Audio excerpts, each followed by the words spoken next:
कोई सवाल पूछे ना पैकिंग के ताल्लुक से, कोई सवाल अगर आपके जहन में सामान के ताल्लुक से अगर कोई सवाल है। इंसुलिन वगैरह स्टोर कैसा करने का इतने लॉन्ग टाइम के लिए?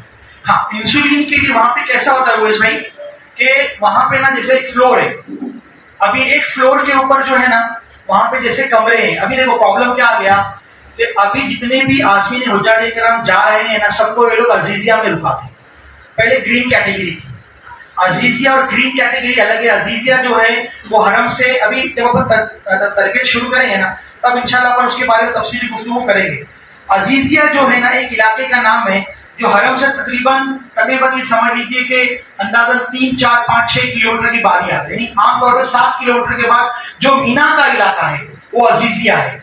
और जो हरम की तरफ अभी काम चल रहा है तो वो पूरा ग्रीन कैटेगरी था, मगर अभी किसी को भी ग्रीन कैटेगरी में लोग नहीं रुकाते, सब प्राइवेट टूर्स वाले वगैरह वहां पे रहते हैं। तो अभी वो लोगों ने अजीजिया में जो बिल्डिंग्स देते हैं वो लोग, तो बिल्डिंग्स के अंदर होता ये है कि उस फ्लोर के ऊपर वो लोग ने जैसे 4 रूम है, 6 रूम है, 8 रूम है, तो होटल की नौयत पे डिपेंड होता है कितने रूम्स होते हैं। एक उसके बाद वो लोग क्या करते हैं, जैसे कि अब बिल्डिंग्स है तो जैसे ये 4 रूम वालों को एक किचन और कॉमन टॉयलेट बाथरूम है या अंदर टॉयलेट बाथरूम में जैसा रहेगा वैसा, और ये 4 रूम वालों के लिए एक किचन यहाँ पर, और उनके लिए एक फ्रिज रहेगा,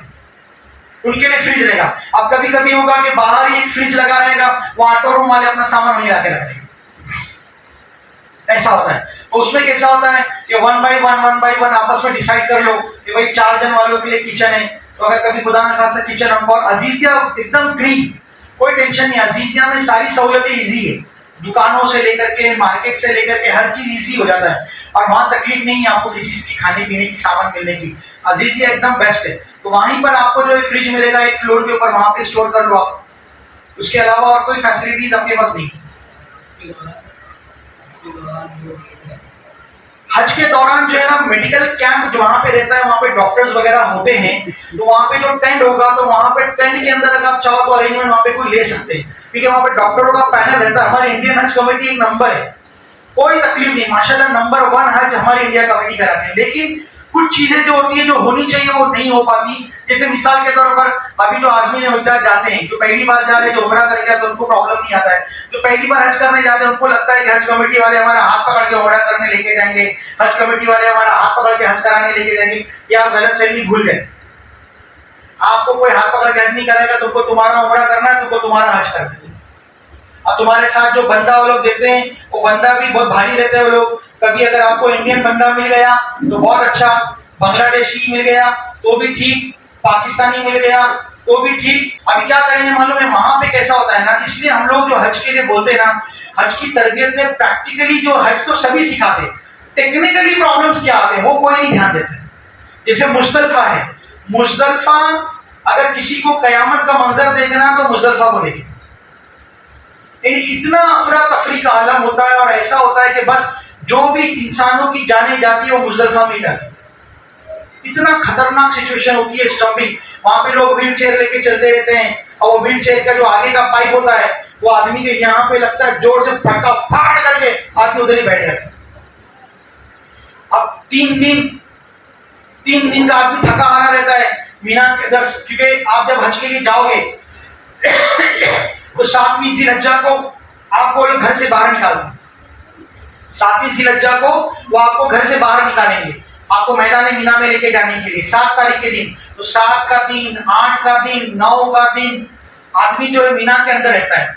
10वां दिन जो है जब वो मतलब हज की अदायगी करता है तो वो इतना अधमरा हो जाता है कि उसके चलने की भी ताकत नहीं होती, और इतना क्राउड। तो साथ में भी आपको बताऊंगा मैं कि आप साथ में इनाजल के पैकेट्स, ग्लूकॉन डी के पैकेट्स, टैंक के पैकेट्स, रसना के पैकेट्स भी लेके जाओ, कभी जरूरत पड़ी दाल ये पी जाओ ताकि आपको एनर्जी मिलती रहेगी। ठंडा पानी आपको वहां पे मिलेगा, आप पाउडर डाल के आप जूस पीते रहो तो आपको एनर्जी मिलती रहेगी, क्योंकि आपको अपना स्टैमिना बनाना है। 5 दिन, ये जो 5 दिन आपके हैं अय्याम हज के, 8, 9, 10, 11, 12 और 7वें से शुरू होता है, आपको बिल्कुल अपनी तवानी बचा के रखना है। तो इंशाल्लाह जब हम लोग हज का भी सेशन रखेंगे तो आपको मैं यही बताऊंगा उसके अंदर कि पहले आप उम्रा कर लें, और उम्रा करने के बाद जल्दी जल्दी घाई मत करें कि मेरे को और उम्रा करना है। अपने आप को रिजर्व रखो एकदम, क्योंकि हमारा मेन जो मकसद है वो हज है। आदमी क्या करता है, उम्रा के लिए पहुंचता है, जैसे ही पहुंचा उम्रा कर लिया, फिर सोचता और उम्रा करो, फिर सोचता और उम्रा करो। अब वो उम्रा 2-3 करने के चक्कर के अंदर बदन के अंदर दर्द हो जाता है, बुखार आना शुरू हो जाती है, पैर में दर्द हो जाता है, और जब हज के मनासिक अदा करने हैं तब वो पंचर होकर घर में पड़ा रहता है। तो ऐसा ना होने दे, अपने आप की स्टैमिना को बचा करके, जो मेरे लिए मेरा मकसद हज है। डॉक्टर साहब, 7वीं जिलहज्जा को जब घर से निकलेंगे तो क्या क्या सामान लेना है साहब? जी, अभी देखिए निसार भाई, जो आपने सवाल किया 7वीं जिलहज्जा के अंदर का, तो इंशाल्लाह जब अपन हज की तरबियत का प्रोग्राम शुरू करेंगे ना, उस टाइम पर जो है सब लोगों को बताएंगे कि अभी वो टॉपिक बहुत अलग हो जाएगा, इसलिए अपन इस पर अभी ना करते हुए हज की तैयारी के ताल्लुक से जो जरूरियात सामान है उसमें आप लोग कुछ पूछे तो मैं आपको बता दूं, ठीक है। बहुत लंबा टॉपिक हो जाता है। खाने के ताल्लुक से आपने पूछा था, खाने का चाचा ऐसा रहता ना कि सही बात तो ये है कि अल्हम्दुलिल्लाह वहाँ खाना तो मिलता ही मिलता है।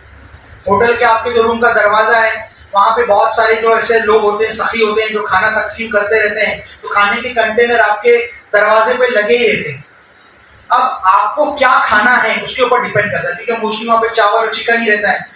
अगर आपको रोटी वगैरह खाना है तो आपको नीचे वगैरह से जाके लाना पड़ेगा, नीचे जो होटल वगैरह है वहां से जाके लाना पड़ेगा, ऐसा सिस्टम रहता है। अभी इस बार जो लोगों ने जो है वो घर में बनाने के लिए नहीं दिया हुआ है, कुकिंग को अलाउड नहीं किया है वो लोगों ने, हाँ कुकिंग अलाउड नहीं किया है वो लोगों ने, तो मसला वो आया है, कुकिंग अलाउड नहीं किया है वो लोगों ने। इसके लिए अगर आप लेके जाना चाहते हैं तो अभी क्या कर सकते हैं आप, जैसे इलेक्ट्रिक की जो ये आती है चाय वाली केटली, आप वो लेकर के चले जाके घर में आप चाय बना करके पी सके, केटली बना करके लेके जाए तो भी चल जाएगा। मोस्टली हम लोगों को सजेशन देते हैं कि आप मैगी वगैरह लेके जाओ, कोई चाय की केटली लो, पानी गर्म होता रहेगा उसमें मैगी डाल दो, कुछ नहीं खाने वाला तो मैगी तो खा लो। ये शॉर्ट चीजें तो समझने की है, इसको आप वहां पे फॉर द टाइम नहीं बोलते ना कि जरूरत इजाद की, माँ बाप का काम हो जाएगा। और कोई सवाल अगर पूछना चाहते, इस्लामी बहनों में से कोई सवाल पूछना चाहते तो पूछे। सामान के ताल्लुक से आप जो है वो मिसवाक हो गया, मिसवाक भी आप लेकर के जाएं, कंघी लेकर के जाएं, खोबरे का तेल लेकर के जाएं, इतर लेकर के जाएं, सुरमा लेकर के जाएं, आईना लेकर के जाएं। देखिए सफर की सुन्नतों के अंदर आईना भी सुन्नत है। आप वहां जाएंगे आपको आईना नहीं मिलेगा। अभी आजकल तो मोबाइल का जमाना आ गया, तो इंसान मोबाइल से हर चीज निकालेगा, आईना भी देख लेता, सिम्ट भी देख लेता है, सब कुछ। लेकिन आईना लेके जाना, क्योंकि सफर में ये चीजें सुन्नत है। सुरमा हो गया, आईना हो गया, मिसवाक हो गया, ये सुन्नत के एतबार से आप लेकर के जाए। अगर और कोई सवाल पूछना चाहते हैं तो पूछिए आप लोग। मैदान अराफात और मुज़दलिफा, इंशाल्लाह हम लोग बाद में इसके बारे में बात करेंगे। मैदान अराफात और मुज़दलिफा के अंदर जो आप छोटी चादर लेकर के जाओगे, वो छोटी चादर आप बिछा करके उस पर बैठ सकते हो। ये चादर भी हमेशा आपको अपने हज की याद दिलाती रहेगी, तो इसके लिए छोटी चादर भी साथ में लेकर के आप लोग जाए। और भी कोई सवाल अगर है तो पूछे इंशाल्लाह, उस भाई पूछो ना, बाकी लोगों को भी जरा सा मिलेगा इंशाल्लाह। बोले ना, हज की बैग हमको खरीदने के लिए कहा गया है। पिछली बार जो है हज देती थी, लेकिन इस बार अपने को बैग खरीदने के लिए कहा गया है। तो हज की जो बैग भी लेंगे ना भाई, वो अच्छी क्वालिटी की लोग, मतलब VIP वगैरह की, क्योंकि कैसा होता है ना, वो लोग सामान उठा के गप करके बढ़ाते हैं तो बैग टूट जाती है। तो इसके लिए बैग जो है थोड़ी अच्छी क्वालिटी की ले, ताकि वो उठा पटक के अंदर जो नुकसान ना है। क्योंकि 20-20 किलो की 2 बैग और 7 किलो का हैंड कैरी है, हैंड कैरी 7 किलो का है। तो आपकी जो छोटी बैग होगी ना, वो एक ऐसी छोटी बैग ले लें, इंशाल्लाह जब रहेगा सेशन तो आपको बैग बताएंगे, ताकि ट्रेन के अंदर भी आसानी से आ सके। तो छोटी बैग के अंदर जो है आप बाकी के सामान कर सकते हैं। अच्छा, सामान पैकिंग करने के अंदर मैं आगे बढ़ूं कि कोई सवाल आपको पूछना है? देखो अभी एक चीज मैं आपको बताता हूँ, थोड़ा सा भी बहने मेरी तवज्जो दें। देखो जब आप लोग सामान की पैकिंग कर रहे हैं, बहन लोग तवज्जो दें, अभी आप लोग सामान की पैकिंग कर रहे हैं। सामान की पैकिंग करने के दौरान एक चीज का मैं बोलूंगा कि ख्याल रखिए, ये हमारा अपना जाती तजुर्बा है, बाकी आप जैसा मुनासिब समझें। जैसे मिसाल के तौर पर 2 बैग है, तो एक बैग आपका है, एक बैग हमारे भाई का है। तो जो 2 बैग में आप सामान भरेंगे ना, तो जो आपका बैग है आप क्या करेंगे मालूम है, आपके बैग में आधा सामान आपका भरो, आधा सामान आप भाई का भरो। और जो भाई का बैग आप भरोगे, अपने हस्बैंड का, अपने भाई का, जिसका भी बैग आप भरोगे, तो आधा सामान आप आपका भरना, आधा सामान आप आपकी घरवाली का भरना। अब आप बोलोगे ऐसा क्यों, है ना, क्वेश्चन आता क्यों? क्या होता है मालूम है, जब आप हज के लिए जाते हो, बराबर है, तो जब सामान लोडिंग होता है तो 2 जगह पे सामान हमारा मिसप्लेस हो जाता है। एक, सामान प्लेन में डालने के टाइम पे हमारा सामान मिसप्लेस हो जाता है, दूसरा, आप सऊदी पहुंच गए, जिद्दा पहुंच गए, जिद्दा पहुंचने के बाद आपको आपका बैग भी मिल गया, आपके हाथ में आ गया, लेकिन जब वहां से आपको होटल पर जाना होता है तो जो काम करने वाले जो बंदे होते हैं, अब वहां पे एयरपोर्ट पे हजारों का मजमूआ होता है, कोई 100-200 थोड़ी होते, कम से कम 15,000 20,000 लोग एयरपोर्ट के अंदर एक एक प्लेटफॉर्म पे खड़े थे। अब बसें लगी रहती है, आपको ना ये चीजें सिखानी है हमारे को, क्योंकि हम लोगों को जो लोग हज के लिए जाते हैं उनको पता नहीं होता। जैसे मिसाल के तौर पर एक चीज समझाता हूँ मैं आप जिद्दा एयरपोर्ट पे उतरे, जिद्दा एयरपोर्ट पे जैसे ही उतरोगे ना तो तुमने वहां पे तुमको दिमाग चलाना है। मैं आपको बाद में बताऊंगा एक चीज, लेकिन अभी बात आई है करके आपको समझाता हूँ। तो जैसे ही आप लोग प्लेन में एयरपोर्ट पे गए, आपके प्लेन में जो लोग बैठे रहे, तो अपन ने थोड़ी सी आम जबान में अगर कहो तो पटेलगिरी दिखाने का।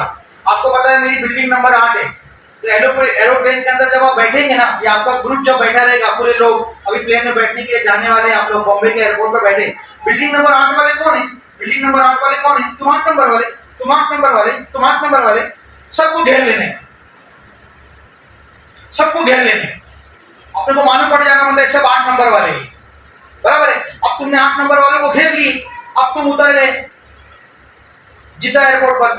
जब जिद्दा एयरपोर्ट पर उतरे ना, हाँ आओ ना, यहाँ खड़े रहो ना, अपन खड़े नहीं, आप यहाँ खड़े रहो ना, आओ ना, यहाँ खड़े रहो आप। 8 नंबर वालों को सब एक साथ जमा करने का, और फिर क्या करने का, जैसे ही तुम्हारे 8 नंबर वाले जमा हो जाते ना, फटाक करके वहां पे लोग रहते, तुमको समझ में आएगा, बस वाले को बोलने का 8 नंबर की बिल्डिंग के लिए बस कौन सी है, पूरे 8 वाले एक साथ सामान भरने का, बस में बैठ जाने का। ये तो पता चला तुम यहाँ खड़े हैं, 8 नंबर की बिल्डिंग वाला 2 घंटे बाद तुमको वहां मिलेगा, 6 घंटे के बाद तुमको उधर मिलेगा। उसको मालूम ही नहीं रहता है कि मुझे करना क्या, क्योंकि उसको पता ही नहीं है कि मेरा बिल्डिंग नंबर 8 है, मुझे 8 नंबर की बस से बैठना है। वो जाकर के कोई भलती बस में बैठ जाता है, उसका सामान 10 नंबर की बस में चले जाता है, 8 दिन के बाद उसका सामान उसको मिलता है। तो हमारा सामान हमको 4 दिन के बाद मिला, 4 दिन के बाद मिला सामान। तो ये लोग इस तरीके से गलती कर देते हैं, सामान डालने के बावजूद भी सामान वो लोग घुमा देते हैं। इसके लिए जब आप हज करने के लिए जाओगे तो आपको बताया जाएगा वहां पर कि सामान रखने का तरीका क्या है। ये टेक्निकल बात है। हज के तरबियती कैंप में जो लोग हज सिखाते हैं, जो टेक्निकल प्रॉब्लम है वो नहीं सिखाता। रूम फिक्स रहता है कोई चीज के लिए? क्या बोले? ये रूम फिक्स रहता है क्या? हाँ, हज के लिए जो रूम आपको मिलता है वो रूम बिल्कुल फिक्स होता है। जब तक क्या मक्कतुल मुकर्रमा में रहेंगे आपका एक ही रूम रहेगा। जब आप मदीने पाक में जाएंगे तो मदीने पाक में जाने के बाद आपको वहां का रूम अलग मिलेगा। लेकिन एक चीज मैं और बोलता हूँ, तुमने सवाल की करके यहाँ पे से तुमको एक एक्स्ट्रा पॉइंट में दे देता हूँ, वहां पे भी थोड़ा दिमाग लगाने का अपना। जैसे मिसाल के तौर पर अभी आप और भाभी है, अभी इनके साथ आपकी बॉन्डिंग हो गई है और आप दोनों सेट हो गए, मक्का के अंदर आप लोग एक ही रूम में थे और आप दोनों की बॉन्डिंग अच्छी हो गई, माशाल्लाह आप लोग एक दूसरे को सेट कर चुके हैं, आप लोग एक दूसरे के मिजाज को समझ चुके हैं। जैसे ही मदीना शरीफा पहुंचोगे ना तो वहां पे क्या होगा, 2 ये रहेगा तो 2 वो रहेगा, तो फिर तुम्हारी बॉन्डिंग नहीं होगी। तो तुमने क्या करने का, जैसे मदीना शरीफ पहुंचे, अभी बात नहीं आनी चाहिए लेकिन तुमने पूछे करके बता रहा हूं, जैसे आप मदीना शरीफ पहुंचे तो मदीना शरीफ में जैसे बस ले जाके उसने होटल के पास खड़े कर दिया, मदीना शरीफ में होटल के पास ले जाके खड़े कर दिया, तो तुमने क्या करने का, तुमने और तुम्हारी मिसेज ने आपके साथ, जैसे अभी दोनों भाई है, तो आप दोनों ने क्या करने का, अपनी औरतों को बोलने का तुम लोग सामान नीचे उतारो और फटाक करके तुम लोग भाग करके अंदर होटल में जाने का, अपना कार्ड दिखाने का, एक रूम की चाबी लेने का जिसके अंदर 4 बेड है। समझ गया? मतलब ये टेक्निकल चीजें जो सीखने के लिए मिलती है, क्योंकि उसमें क्या होता है, बहुत ज्यादा प्रॉब्लम आता है और झगड़े होते हैं, अच्छे खासे झगड़े होते हैं, ऐसा आप मत समझो कि झगड़े नहीं होते, बहुत झगड़े होते हैं। हाँ, तो इन चीजों को बहुत सब आप यकीन माने कि 7 जिलहज्जा को जिस वक्त आपको मीना में जाना होता है, 7 तारीख के दिन जब आपको मीना में जाना होता है, जब आपको हज कमेटी के आदमी आके पूरी बिल्डिंग में घूमते बोलेंगे 5 बजे तक के तैयार रहना, आपको मीना जाना है, 5 बजे तक तैयार रहना, आपको मीना जाना है, 6 बजे तैयार रहना, आपको मीना जाना है, आपको लेके जाने के लिए बस आएगी। तो बस तो आती है 7, 8, 9, 10 बजे और आपको तैयारी कराना शुरू करा देते हैं। आपका बस में बैठना, आपका बस में बैठना किसी जहाज से कम नहीं है। जहाज लड़ना है बस के अंदर बैठ, बहुत एकदम आदमी हैरान परेशान हो जाता है। तो इसके लिए जो है वो हज को आप अभी से अपने आप के अंदर बिल्कुल अपने आप को पोलाइट करें, नर्म करें, शॉर्ट टेम्पर ना रहें, जहन को बनाएं कि मैं अल्लाह उसके रसूल की रजा की खातिर, मैं अल्लाह उसके रसूल की मोहब्बत की खातिर, उस रब की रजा हासिल करने के लिए मैं हज के लिए जा रहा हूँ। बाकी दुनिया से मुझे कोई गर्ज नहीं। नफ्स आपको वरगलाता रहेगा, नफ्स आपकी सरकशी करता रहेगा, बार बार आपको नफ्स परेशान करता रहेगा। जानते ना नफ्स कैसा है? हजरत बायजीद बुस्तामी रहमतुल्लाह ताला अलैह, अल्लाह के बहुत बड़े बरगुज़ीदा बंदे, बहुत बड़े बरगुज़ीदा बंदे, इतने बड़े अल्लाह के वली है कि फरमाया गया कि फरिश्तों में जो मुकाम हजरत जिब्राइल अलैहिस्सलाम का है, अल्लाह के वलियों में वो मुकाम हजरत बायजीद बुस्तामी का है। इतने बड़े अल्लाह के वली। आपने एक दफा अपने नफ्स को देखना चाहा कि मेरा नफ्स कैसा है, तो जब आपने नफ्स को देखना चाहा, तो नफ्स को जब देखना चाहा तो नफ्स को देखा तो क्या लगा कि चिपकली की मानी नजर आया, और सारा वजूद मर चुका है, सर जिंदा है और सर फड़फड़ा रहा है अपने नफ्स को। तो बायजीद बुस्तामी परेशान हो गए, फरमाया कि ये क्या है, ये कैसे मेरा नफ्स, कि अभी भी तू जिंदा है, बता तू कैसे जिंदा है, बता तू कैसे जिंदा है। तो बायजीद बुस्तामी से नफ्स फरमाता है कि बायजीद, जब कोई बंदा तुम्हारे करीब आता है और तुम्हारे हाथों को चूमता है तो तुम्हारे दिल के अंदर मुस्कुराहट पैदा होती है, बस मैं वही हूं। तुम्हारे दिल में हल्की सी जो मुस्कुराहट पैदा होती है, मैं वही हूं। तो यानी इंसान के नाम अमाल, इंसान के अमल को गालत करने के लिए छोटी सी भी खता बहुत काफी होती है। तो लिहाजा हमको चाहिए कि हम चीजों पे तवज्जो दें। और अगर कोई सवाल तुम्हारे नजदीक हो तो पूछे इंशाल्लाह। डॉक्टर साहब जी, मेरा एक सवाल था कि जो पैसा है, नोट को रियाल में कन्वर्ट करके यहाँ से पूरा लेके जाना है कि वहाँ जाकर करना है, और पैसा कहाँ कहाँ रखना है, मतलब डिवाइड करके कहाँ। हाँ, मैं अभी औरतों की तरफ अभी जैसे सवाल किया तो सवाल की तरफ मैं आ ही रहा था, उन लोगों की तरफ कि जो सऊदी रियाल का जैसे भी मसला चल रहा है, इंशाल्लाह अभी हमने नजीब को भी बोले थे कि कोकर बैंक से हमको जो तो रियाल का बंदोबस्त करा करके दे, लेकिन कोकर बैंक की जो स्ट्रैटेजी है तो कोकर बैंक से रियाल का बंदोबस्त नहीं हो पाएगा।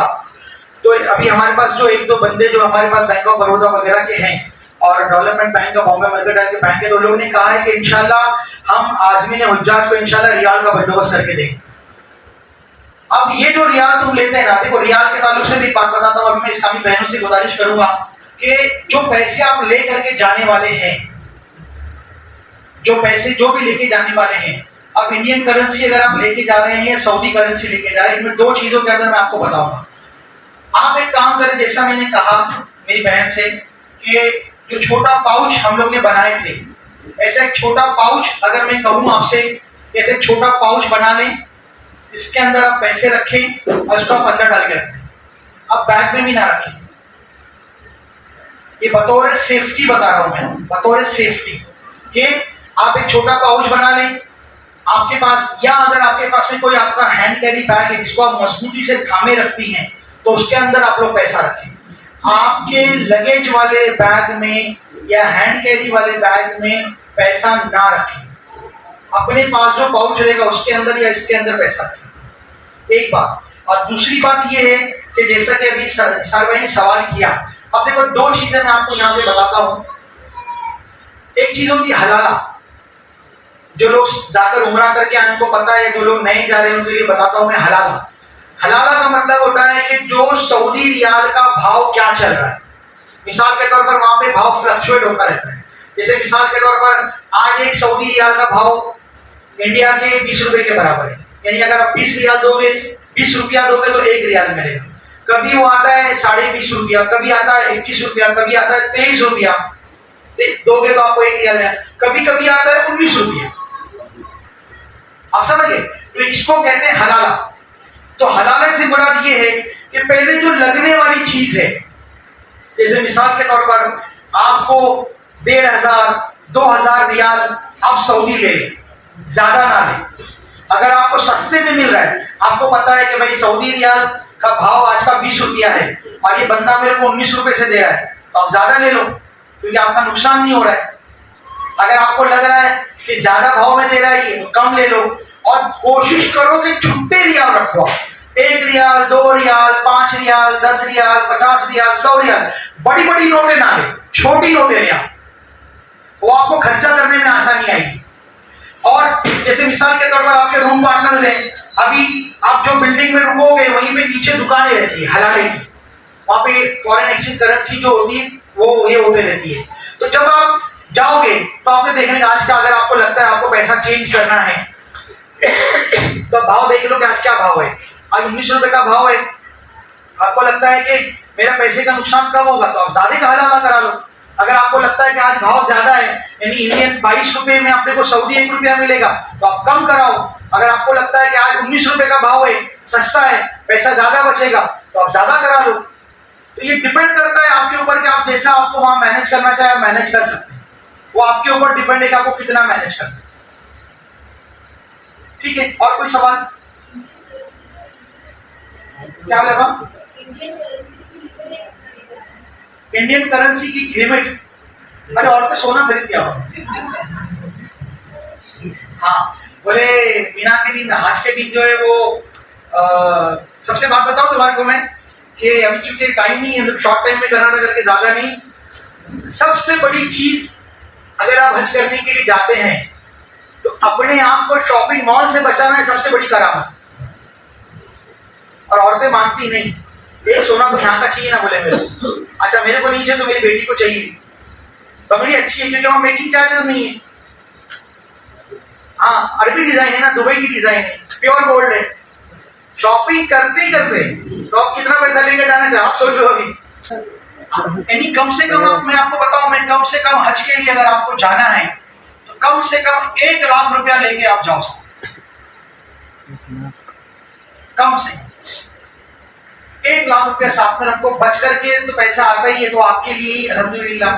लेकिन कम से कम देखो, मैं एक चीज बताता हूँ अभी, ऐसा तो नहीं बोलना चाहिए, लेकिन खुदा न खासा कभी कोई हादसा रोनुमा हो गया तो आपके पैसे कहाँ रहेंगे। इसलिए हम हमारी इस्लामी बहनों को बोलते हैं कि आप दादी में पहन के लो, जेवर पहन के लो। देखो तवक्कल तो अल्लाह ही, अल्लाह की जात पे भरोसा है, लेकिन सोने की जेवरात, अंगूठी हो गई, चेन हो गई, सब कुछ ना कुछ पहन के रहो। खुदा न खासा कभी कोई हादसा रोनुमा हो गया तो ऐसी सूरत में कम से कम ये जो चीजें हैं ये आपके काम आएगी। तो मेरे ख्याल से शायद अप्रोक्सीमेटली 1 लाख रुपए काफी होता है, बहुत ज्यादा हो जाता है। तो उस वक्त जब हजरत इब्राहिम अलैहिस्सलाम ने, यहाँ पे मुद्दे की बात और गौर से इस जुमले को सुने, कि जब हजरत इब्राहिम अलैहिस्सलाम ने तमाम लोगों को अल्लाह के घर में आने की दावत दी, तो उस वक्त जितने लोग दुनिया के अंदर मौजूद थे और उनके सल्ब से जितनी भी रूहें कयामत तक आने वाली थी, जितनी भी रूहें उस वक्त से लेकर के कयामत तक दुनिया में आने वाली थी, और उस वक्त जब हजरत इब्राहिम अलैहिस्सलाम ने अल्लाह के मुकद्दस घर आने की दावत दी, और उस वक्त जितने लोग मौजूद थे और उनकी सल्बों से, उनकी मतलब रूह जो थी, कयामत तक आने वाली जितने भी रूहें मौजूद थी, उन रूहों ने जिसने भी लब्बैक कहा, अल्लाह ताला उसको अपने घर आने की दावत अता फरमाई। यानी गोया हम जो जा रहे हैं वो हम नहीं आ रहे, बल्कि उसको हमारी रूह ने लब्बैक कहा। और फरमाया गया कि जिसकी रूह ने जितनी बार लब्बैक कहा, अल्लाह ताला उसको उतनी मर्तबा अपने घर आने की दावत तौफीक अता फरमाई। यानी गोया ये उसका कर्म खास। देखिए आप, अब उसके बाद जो हज तरबियती प्रोग्राम हम लोग इनेकाद करते हैं, लेकिन होता कैसा है कि इसमें किन चीजों का होना जरूरी है। मोस्टली हज की तरबियत तो अक्सर बेशतर सभी जगहों पर होती है, और मतलब इदारे, कमेटी वगैरह या प्रोग्राम हज की ऑर्गेनाइज करते हैं। मतलब हज के दौरान मगर टेक्निकल प्रॉब्लम्स क्या आते हैं, वो टेक्निकल प्रोग्राम भी जानना बहुत जरूरी है। जैसे भी हज हम कर रहे हैं तो हज की रूहानियत क्या है, हज कहते किसे हैं, हज के पीछे हिकमत क्या है, क्यों हज रखा गया। उसके बाद जो हम हज करने के लिए जाते हैं, तो हज करने के बाद में होता ये कि वहां पे जो भी अरकान की अदायगी होती है, तो अरकान की अदायगी किस तरीके से की जाए और वहां पे कौन से मसले पेश आते हैं। फिर उसके बाद जब बंदा, माशाल्लाह इसमें से काफी सारे साहिबान उम्रा के लिए भी गए हैं, और जो लोग फर्स्ट टाइम हज करने के लिए जा रहे हैं, तो होता ये है कि मक्कतुल मुकर्रमा मदीनतुल मुनव्वरा जो हमारा जो दीन है, दीन इस्लाम जो हमारा मजहब कोई माइथोलॉजिकल मजहब नहीं है कि बस एक उतर गया और हमने मान लिया। लुक लाइक जैसे कि नॉन मुस्लिम्स लोगों का दीन होता है और वो लोग इस मजहब के पैरोकार होते हैं, जो लोग मजहब को पैरोकार होते हैं। हमारा मजहब ऐसा नहीं, हमारा मजहब हक है और हमारे मजहब की हक्कानियत हर जगह मौजूद है। अगर आप किसी गैर मुस्लिम को, जैसे एक मिसाल के तौर पर एक मिसाल आपको समझाओ कि किसी ने कहा कि गंगा मैया तू तो बड़ी महान है, ये सारे लोगों के पापों को अपने अंदर समा लेती है। तो गंगा मैया कहती है मैं कहाँ महान हूँ, मेरे से ज्यादा महान तो समुद्र देवता है जो सारे लोगों के पापों को जो है मतलब अपने अंदर समा लेता है। तो समुद्र देवता से कहा क्या, समुद्र देवता तू तो बड़ा महान जो सारे लोगों के पापों को अपने अंदर समा लेता है। तो समुद्र देवता कहता है मैं थोड़ी महान, मेरे से ज्यादा महान तो बोले वो आकाश देवता है जो सारे पापों को उठा लेता है। बोले आकाश देवता तू बड़ा महान जो सारे पापों को अपने अंदर समा लेता है। तो आकाश देवता कहता है मैं कहां से ज्यादा महान, मेरे से ज्यादा तो सूर्य महान है। आप बोलेंगे बात हज की चलेगी, असगर भाई आपने काम घुमा रहे। तो फिर सूर्य देवता से कहा तू ज्यादा महान, तो बोले से महानता की क्या बात होती है, जिसका जो पाप होता है उसके सर पे बरसा देता। तो हमारा जो मजहब है वो माइथोलॉजिकल मजहब नहीं है, ये दीन हक का मजहब, हक्कानियत का मजहब है, हर चीज हमारे अंदर मौजूद है। तो जब आज़मीन हुज्जाज किराम जब हज के लिए जाते हैं तो होता ये कि हज कमेटी हो या टूर वाले हो, तो वहां पर जो है वो लोग एक मुख्तसर सी ज़ियारतें कराते हैं आपको यहाँ। मगर होना ये चाहिए कि जब आप हज के लिए जाएं तो हज पे जाने के दौरान आप उन तमाम चीजों को ढूंढें जिसका तस्करा आपने आज तक के कुरान करीम के अंदर पढ़ा, जिसका तस्करा आज तक के आपने उलमाए किराम से सुना, जिसका तस्करा आज तक आपने वाक़या तक सुना। अब अगर इल्ला माशाल्लाह लोग हज के लिए जाते हैं, मुख्तसर सी ज़ियारतें कराते, जैसे वो शौदा ओहद लेके जाएंगे, शौदा बद्र भी नहीं लेके जाते, या फला जगह ले जाते हैं, या फिर जबल ओहद पे लेके जाते। लेकिन अगर आपसे पूछा जाए कि हज़रत इमाम हुसैन का घर कहाँ पे था, जो बाग हज़रत साहब ने खरीदा था वो बाग कहाँ पर है, या जो कुआं था वो कुआं कहाँ पर है, जिस कुएं के अंदर सरकार पैर डाल करके लहराया करते थे वो कुआं कहाँ पर है। तो इल्ला माशाल्लाह बहुत कम लोग ऐसे होंगे जो लोग वहां तक के पहुंच पाते। तो हमारी तरबियत के अंदर कोशिश ये होगी कि हम इन चीजों को भी कवर करने की कोशिश करें। तीसरी बात कि हज के दौरान ये तरबियत का जो एहतमाम किया जाता है, ये तरबियत क्यों की जाती है, इसमें आप बुरा ना माने। देखिए हम लोग चूंकि एक सेशन ये रखा गया सवाल और जवाब का, जैसे मैं एक सवाल आपसे करता हूँ, अभी हम लोगों से गलती किधर होती है। अभी बहुत से लोग क्या कहते हैं अल्लाह कबूल करने वाला, अल्लाह कबूल कर लेगा, वो तो अल्लाह मेहरबान है, अल्लाह की मेहरबानी की कोई हद नहीं। मगर मेरे प्यारे आका सल्लल्लाहु अलैहि वसल्लम के प्यारे दीवारों देखिए अल्लाह ताला तो बेशक मेहरबान है, मगर अल्लाह ताला जब्बार और कहार भी है। सिर्फ उसकी मेहरबानी पर आप सोचे कि मैं गलत काम कर लूं और अल्लाह मुझे बख्श देगा, तो ऐसा नहीं हो सकता। अब एक सिंपल सी मिसाल के जरिए मैं आपको समझाता हूँ। देखिए अभी आईपीएल का सीजन चालू है, क्या है जो एग्जांपल्स अगर लोकल लेवल पे दी जाए या आम फैम में दी जाए तो आप लोग बहुत आसानी से उसको कैच कर लेते हैं। एक बॉलर है, इस्लामी बहन भी माशाल्लाह क्रिकेट में तो इंटरेस्ट रखती है, वो लोग भी माशाल्लाह सब इतना तो समझता है। अब एक बॉलर भागते भागते आता है और बॉल डालता है। अब बॉल डालने के बाद में बैट्समैन उसको खेलने की कोशिश करता है, वो चाहे बोल्ड हो जाता है चाहे कैच आउट हो जाता है। अब बॉलर कितना खुश हो जाता है, टीम कितनी खुश हो जाती है। मगर जब बैट्समैन आउट हो गया, बॉलर भी खुश, टीम भी खुश, सब में जोशो खरोश है, मगर एम्पायर कहता है नो बॉल। एम्पायर ने कहा नो बॉल, तो अब क्या होगा? बॉलर कहेगा मैं तो इतना दूर से भाग कर आया, मैंने इतना पेस का इस्तेमाल किया, वो आउट भी हो गया, फिर भी आप बोलते हो नो बॉल, आउट नहीं है वो, तो एम्पायर कहेगा नो बॉल था तेरा, तेरी बाकी सारी बातें सही थी मगर तेरा बॉल पैर जो था लाइन के आगे था, इसलिए नो बॉल है, आउट नहीं। तो उसी तरीके से जब हम दीन के अरकान की अदायगी करते हैं और करने के दौरान जो हमसे गलती होती है जिसका हमको एहसास नहीं होता, जैसे मिसाल के तौर पर मैं अभी आपको एक चीज समझाता हूँ। यहाँ पे आप सभी लोग माशाल्लाह बुरा ना माने, चूंकि हम लोग एक यहाँ पर सीखने की गर्ज से यहाँ पे हाजिर हुए हैं, और अगर कोई चीज ना समझ में आए तो बिलाशुबा बिल्कुल पूछे, इंशाल्लाह उसका तसल्ली बख्श जवाब दिया जाएगा। अभी जैसे हम दरूद इब्राहिम पढ़ते हैं नमाज के अंदर, तमाम लोग यहाँ पे जो बैठे हैं, बहनें भी हैं, मेरे भाई भी हैं, बुरा ना माने, आप लोग एक बार पढ़े ऐसे आई और ऐसे से बड़े मत ज्यादा जोर से पढ़े, जरूर देख रहे हैं नमाज़ें पढ़ते हैं हम लोग, अल्लाहुम्मा जोर से पढ़े, आप जोर से पढ़े, शर्माए नहीं पढ़े, अल्लाहुम्मा सल्ली अला, है ना, वापस पढ़े हम अल्लाहुम्मा, बोले हम बराबर है, अल्लाहुम्मा सल्ली अला, है ना। अभी आप देखें जितने भी लोगों ने दरूद शरीफ पढ़ा या बाकायदा जिसमें मेरी आवाज नहीं पहुंच पाई होगी शायद आप लोगों से, वो सही दरूद शरीफ है अल्लाहुम्मा सल्ली अला, जबर नहीं है, जेर है, जबर नहीं है, जेर है। अब बताओ हम इतने बरसों से दरूद शरीफ पढ़ते आ रहे हैं, ये हमारी मिस्टेक है।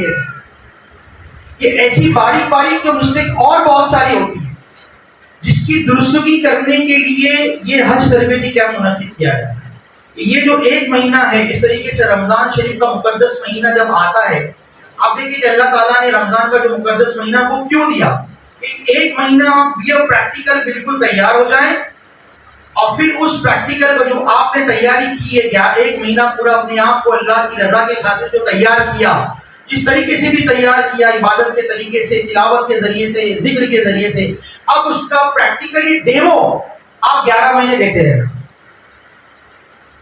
तो उसी तरीके से ये जो एक महीना हमारे पास अभी बचा है, इंशाल्लाह आपकी फ्लाइटें रवाना होने वाली है, इन दरमियानों के अंदर आप मुनज़्ज़म तरीके से हज की तरबियत की कोशिश करें। बुरा ना माने, मैं हाथ जोड़ के आप लोगों से माफी मांगने की कोशिश करता हूँ अपनी तरफ से, अपने साथियों की तरफ से। अक्सर और बेशतर हमारे हुज्जाज सिर्फ दावतों में लगे रहते हैं, आज उसके घर पे दावत है, आज उसके घर पे दावत है, आज उसके घर दुपट्टा है, उसके घर पे ये है, और होता ही जो सीखने की कोशिश नहीं करते, और फिर बाद में वहां जाने के बाद में इतनी तकालीफ का सामना करना पड़ता है। हज बहुत ही आसान है, लेकिन जितना हम आसान समझते उतना भी आसान नहीं है। जैसे मिसाल के तौर पर अभी दम किसे कहते हैं, बदना किसे कहते हैं, सदक़े फित्र क्या है, किसी को भी पता नहीं होता कि कब दम देना है, कब बदना देना है, कब सदक़े फित्र देना है। तो इन चीजों को भी आप सीखने की कोशिश करें, क्योंकि होता यह है कि जब आप लोग हज करने के लिए जाएंगे ना, तो वहां पे जो लोग होते हैं वो आम जबान में अगर कहूं तो सब एक से बढ़कर एक मौलाना रहते हैं, यानी हुज्जतुल ठेकड़ी जिसे कहा जाए, एक से एक मसले बयान करेंगे और नए नए मसले आपके सामने आएंगे, आप भी कंफ्यूज हो जाएंगे, क्या कुछ समझ में नहीं आ रहा। तो ऐसी सूरत में अगर आपके पास एक मुस्तनद किताब मौजूद है, आपको सब चीज पता है, तो अल्हम्दुलिल्लाह कभी आप कंफ्यूज नहीं होंगे। और ये कब होगा, जब आप तरबियत मुकम्मल तौर पर हासिल करने की कोशिश करें। अब उसमें कई सारी बारीक मसाइल आ जाते हैं, जैसे कि मिसाल के तौर पर अभी आप मीना में पहुंच गए, इंशाल्लाह ये सेशन होगा, लेकिन चूंकि तमहीदी गुफ्तगू में आपके सामने बांध रहा हूं, मीना में आप पहुंच गए, काफी लोग बोलेंगे कि काम करो, आप उधर पे सफर की नमाज पढ़ो, आप मुसाफिर हो। कोई कहेगा नहीं नहीं हम लोग मुसाफिर नहीं, हम मुकीम हैं। कोई मैदान अरफात में जाएगा, मैदान अरफात के अंदर कोई कुछ कहेगा। अब होता है कि वहां पे बहुत सारे जूस वगैरह बढ़ते भी रहते हैं, तो कोई आगे कहेगा नहीं जूस नहीं पीने का, उसमें खुशबू है, दम लाजिम हो जाएगा। तो इस तरीके से ऐसे बेशुमार क्वेश्चन राइज होते हैं वहां। अब कुर्बानी के ताल्लुक से भी काफी सारे मसाइल आते हैं, तो इंशाल्लाह जब हमारा टॉपिक आएगा आगे तो मैं इसके बारे में हम लोग आपके सामने गुफ्तगू करेंगे कि कुर्बानी के ताल्लुक से क्या मसले पेश आते हैं। अब सबसे जरूरी चीज जो है वो ये है कि सबसे पहली बात, आज से ही आप लोग अपने अंदर, माशाल्लाह काफी सारे लोगों ने ट्रेनिंग कैंप को अटेंड किया है, सुना मैंने, अभी से आप लोग पढ़ना शुरू करें। आपको जो रेडीज की बुक्स चाहिए, हज और ज़ियारत की किताब चाहिए, उर्दू में चाहिए, हिंदी में चाहिए, कौन सी किताब ज्यादा बेहतर है, इंशाल्लाह हम आपको प्रोवाइड करेंगे। इसके बाद जब कैंप होने वाला है, जो 1 दिन का या 2 दिन का जैसा आप लोग बताएंगे, उसमें हम मुकम्मल तरीके से आपको प्रैक्टिकली तौर पे हज करने का तरीका भी सिखाएंगे, एहराम का सब सारी चीजें बताएंगे, और पर पेज मतलब आपको जिस तरीके से ये हज की फर्ज, ये हज की सुन्नत, ये हज के वाजिबात, तमाम चीजें आपको बताई जाएगी। अब मिसाल के तौर पर मैं जो बात कह रहा हूं उसकी वजह क्या है, हम लोग हज करते हैं, हज करने के दौरान हज में फर्ज अरकान क्या है वो हमको पता होना जरूरी है, कि अगर आपने फर्ज अदा नहीं किया तो आपका हज ही नहीं होगा।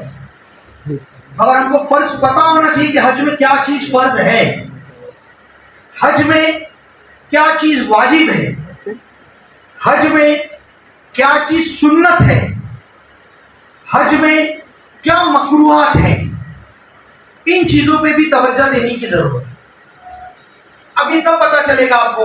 अब मैंने कहा कि हज में चीजें फर्ज है, मगर फर्ज आपको पता है कि हज में फर्ज है, मगर फर्ज कहते किसे हैं ये भी मालूम होना आपको जरूर। वाजिब कहते किसे हैं? इस्लाम में वाजिब, जैसे नमाज में अलमदो का पढ़ना वाजिब है, बट वाजिब का मतलब क्या, सुन्नत का मतलब क्या, इन चीजों को भी आप लोग सीखने की, समझने की कोशिश करें। तो इससे इंशाल्लाह आपको जब आप हज के अरकान की अदायगी या हज आप सीखेंगे तो आपको इंशाल्लाह बहुत ज्यादा मजा आएगा। देखिए हज का हकीकी मफहूम क्या है, हज की फजीलत माशाल्लाह बरसों से जिंदगी भर आप सुनते आए हैं। अब जैसे मैं एक मिसाल के तौर पर बताता है गलती हमसे कैसे नहीं, हालांकि इट्स नॉट अ गलती, एक चीज, एक जहन सिर्फ आपके सामने मैं रखने की कोशिश करता हूँ, वो जहन को आप समझने की कोशिश करें कि जहन दे रहा हूं मैं आपको, ये गलत नहीं है, मगर एक चीज ये, जैसे हम नमाज के अंदर नियत करते हैं। अब जब हम नमाज में नियत करते हैं तो नियत हमारी क्या होती है? नियत की मैंने नमाज, नियत की नमाज, जो भी ज़ोहर की, फर्ज की, आगे क्या बोलते हैं हम लोग?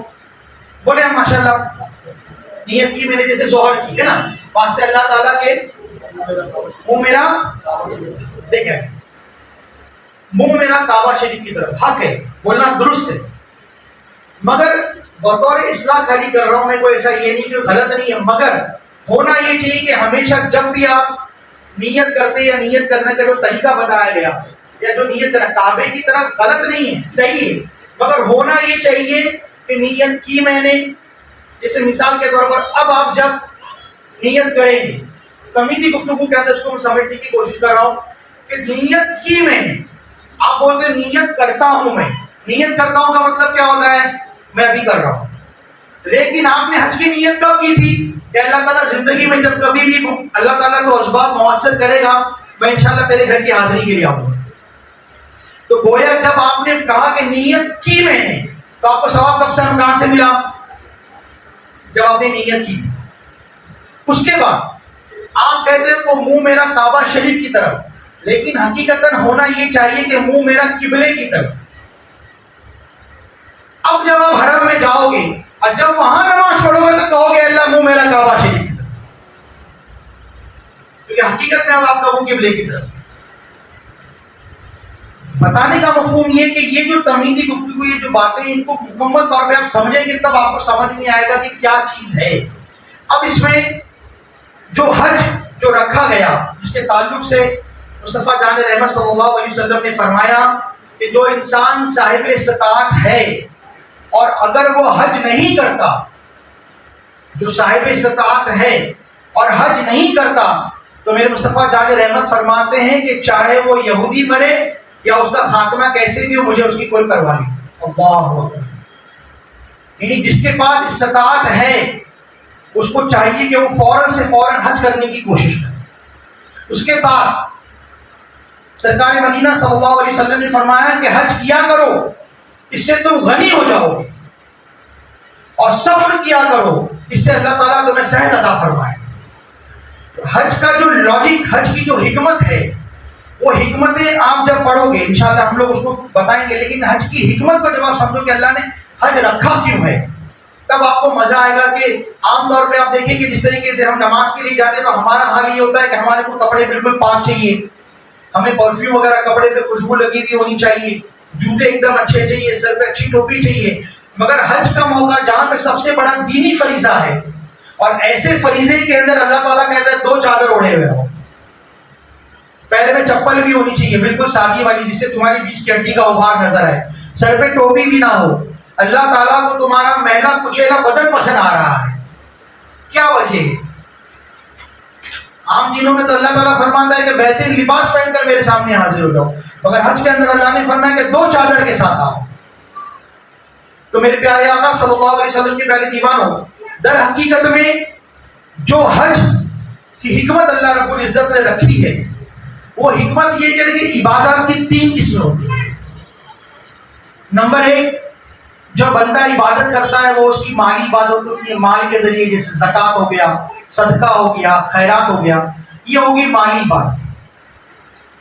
दूसरी इबादत होती है वो उसकी बदनी इबादत, जैसे उसने रोजा रखा, नमाज पढ़ा, ये तमाम जो अरकान की अदायगी हो जाती है, इसकी बदनी इबादत होती है। और तीसरी इबादत होती है शहीद की इबादत कि अल्लाह की राह में अपना गर्दन, अपनी जान पेश करना, ये भी इबादत की किस्म होती है। लेकिन जब आप हज को देखते हैं तो हज एक ऐसी इबादत है जिसके अंदर अल्लाह ताला आपकी माली इबादत भी कबूल फरमाता है, आपकी बदनी इबादत भी कबूल फरमाता है, और कभी कभी कोई हादसा रोनुमा हो जाए या कुछ हो जाए तो अल्लाह ताला आपकी शहीद वाली इबादत भी कबूल फरमाता है। तो तीनों इबादतों का कॉम्बिनेशन है हज। अब हम लोग जो हज करते हैं और हज के दौरान हमारे को ये कैसे पता चलता है कि हज की इबादत है? अक्सर ऐसा होता है कि हज की लज्जतों के ताल्लुक से, हज की इबादत के ताल्लुक से हम लोग को ऐसा पता नहीं चलता कि अल्लाह मेरा हज कबूल करेगा कि नहीं करेगा, अल्लाह मेरा हज, क्या मालूम हज मेरा कबूल हुआ कि नहीं हुआ। तो सबसे पहली चीज तो ये, जो बंदा गुमान करे कि अल्लाह ने मैदान अराफात में मेरा हज कबूल नहीं किया, फरमाया कि उस बंदे से बुरा बंदा तो कोई नहीं। आप देखिए इबादत के एक अलग अलग रंग होते हैं। हजरत मूसा अलैहिस्सलाम के दौर में एक शख्स हजरत मूसा अलैहिस्सलाम से मुलाकात के लिए जाता है। तो जब हजरत मूसा अलैहिस्सलाम गुजर रहे होते तो शख्स मूसा अलैहिस्सलाम के पास आता है, मूसा अलैहिस्सलाम से कहता है कि पैगंबर ज़माना आप अल्लाह ताला से दरियाफ्त कीजिए कि अल्लाह ताला ने, मैं जो जिक्र करता हूँ, मैं जो फिक्र करता हूँ, मैं जो अल्लाह की इबादत करता हूँ, कि अल्लाह ताला को मेरी वो इबादत कबूल है या नहीं। तो मूसा अलैहिस्सलाम फरमाते हैं ठीक है, मैं अल्लाह से बात करूंगा, क्योंकि आप कलाम पे तूर किया करते थे, तूर पर अल्लाह से कलाम किया करते थे। तो जब मूसा अलैहिस्सलाम तूर पहाड़ पे तशरीफ ले जाते हैं, ले जाने के बाद अल्लाह से हम कलाम होते हैं, और हम कलाम होने के बाद अल्लाह से दरियाफ्त करते हैं कि अल्लाह ताला फला फला बंदा तेरी बारगाह में ये जो जारी कर रहा था, तेरी बारगाह में जो है दरियाफ्त कर रहा था कि मैं जो इबादत करता हूँ, मैं जो नमाज पढ़ता हूँ, मैं जो रोजे रखता हूँ, अल्लाह ताला तुझे पसंद है कि नहीं पसंद है। तो अल्लाह ताला फरमाता है कि नहीं पसंद है, मुझे नहीं पसंद है। तो मूसा अलैहिस्सलाम जब नीचे तशरीफ लाते हैं, तो नीचे तशरीफ लाने के बाद वही शख्स से मुलाकात होती है। फिर मूसा अलैहिस्सलाम से कहता है कि पैगंबर ज़माना मूसा अलैहिस्सलाम, क्या अल्लाह रब्बुल इज्जत से आपने मेरा सवाल पूछा? तो मूसा अलैहिस्सलाम फरमाते हैं कि हाँ, मैंने अल्लाह से तेरा सवाल किया, अल्लाह से पूछा। तो अल्लाह ताला ने क्या जवाब दिया? फरमाया कि अल्लाह ताला को तेरी इबादत कबूल नहीं है, अल्लाह ताला को तेरी इबादत कबूल नहीं है। तो ये शख्स खुशी से नाचने लग जाता है,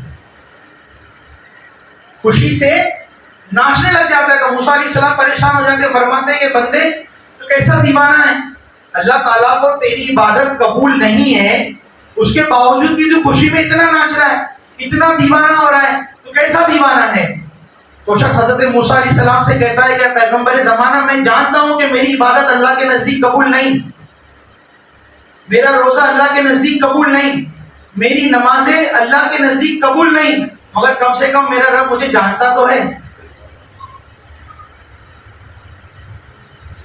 मेरा रब मुझे जानता तो है, बस इसीलिए खुश हो रहा हूं। तो ये इबादत का सलीका और ये इबादत का करीना होना चाहिए कि मेरा रब तू मुझे जानता है, बस यही मेरे लिए काफी है। सहाबा इकराम ने अर्ज किया कि या रसूल अल्लाह, हमें कैसे पता चले कि हमारी नमाज अल्लाह के नजदीक कबूल हो गई?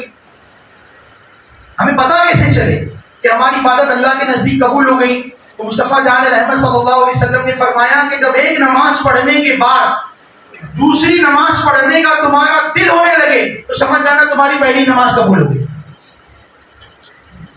तो ये जहन में ख्याल, ये जहन में तासीर जब आप बनाना शुरू करेंगे, एक महीने में हमें रोना नहीं आता, रोने की आदत बनाएं, रोने के जैसा मुंह बनाएं, रोने की कैफियत पैदा करने की कोशिश करें कि जब अल्लाह रब्बुल इज्जत की बारगाह में हाजिर होगी, खाने काबा की बारगाह में हाजिर होगी, कि जिंदगी भर में नियत करता था, नहीं जिंदगी भर में नियत पड़ता था कि मुंह मेरा किबले की तरफ, मुंह मेरा खाने काबा की तरफ, आज वो काबा जब मेरे सामने है तो मेरी कैफियत कैसी होगी? तो मेरे प्यारे आका सल्लल्लाहु अलैहि वसल्लम की प्यारे दीवानों, ये तमहीदी गुफ्तगू थी जो आपके सामने मैंने रखने की कोशिश की, और इंशाअल्लाह आगे भी जिस तरह जब ये प्रोग्राम तरतीब चलेगा तो इंशाअल्लाह हम लोग उस टाइम उस ताल्लुक से डिस्कशन करेंगे। मगर सबसे पहली चीज जो हज के ताल्लुक से जो बात रखी गई, इसमें हम लोग जो हज करने के लिए जाते हैं तो फरमाया गया कि हज की 3 किस्में हैं, हज की 3 किस्में हैं। नंबर 1 हज तमत्तो, हज करान और हज मुनफरिद। अब ये हज की 3 किस्में हैं और ये 3 किस्मों के जरिए जो हज होता है। अभी यहाँ पर सबसे पहली चीज हज का एक हकीकी मफहूम होता है अपने बालों को झड़ाना, यानी जिस तरीके से इंसान अपने बालों को हलक करता है, अपने बालों को निकालता है और उसके तमाम बाल को अपने सरों से निकाल के कटवा देता है, तो उसी तरीके से अल्लाह रब्बुल इज्जत ने फरमाया कि हज बंदे के गुनाह को इसी तरीके से माफ कर देता है, उसके गुनाहों को माफ फरमा देता है। तो ये जो हज आप करने के लिए जा रहे हैं, इस हज के दौरान सबसे पहली चीज आप हज को समझने की कोशिश करें कि हज है क्या। तो हम जो इंडियन हाजी लोग जो हज करते हैं, ये हज तमत्तो करते हैं, क्योंकि हम जो यहां से एहराम बांध करके निकलते हैं वो उम्रे का एहराम बांध करके निकलते हैं, हज का एहराम बांध के नहीं निकलते।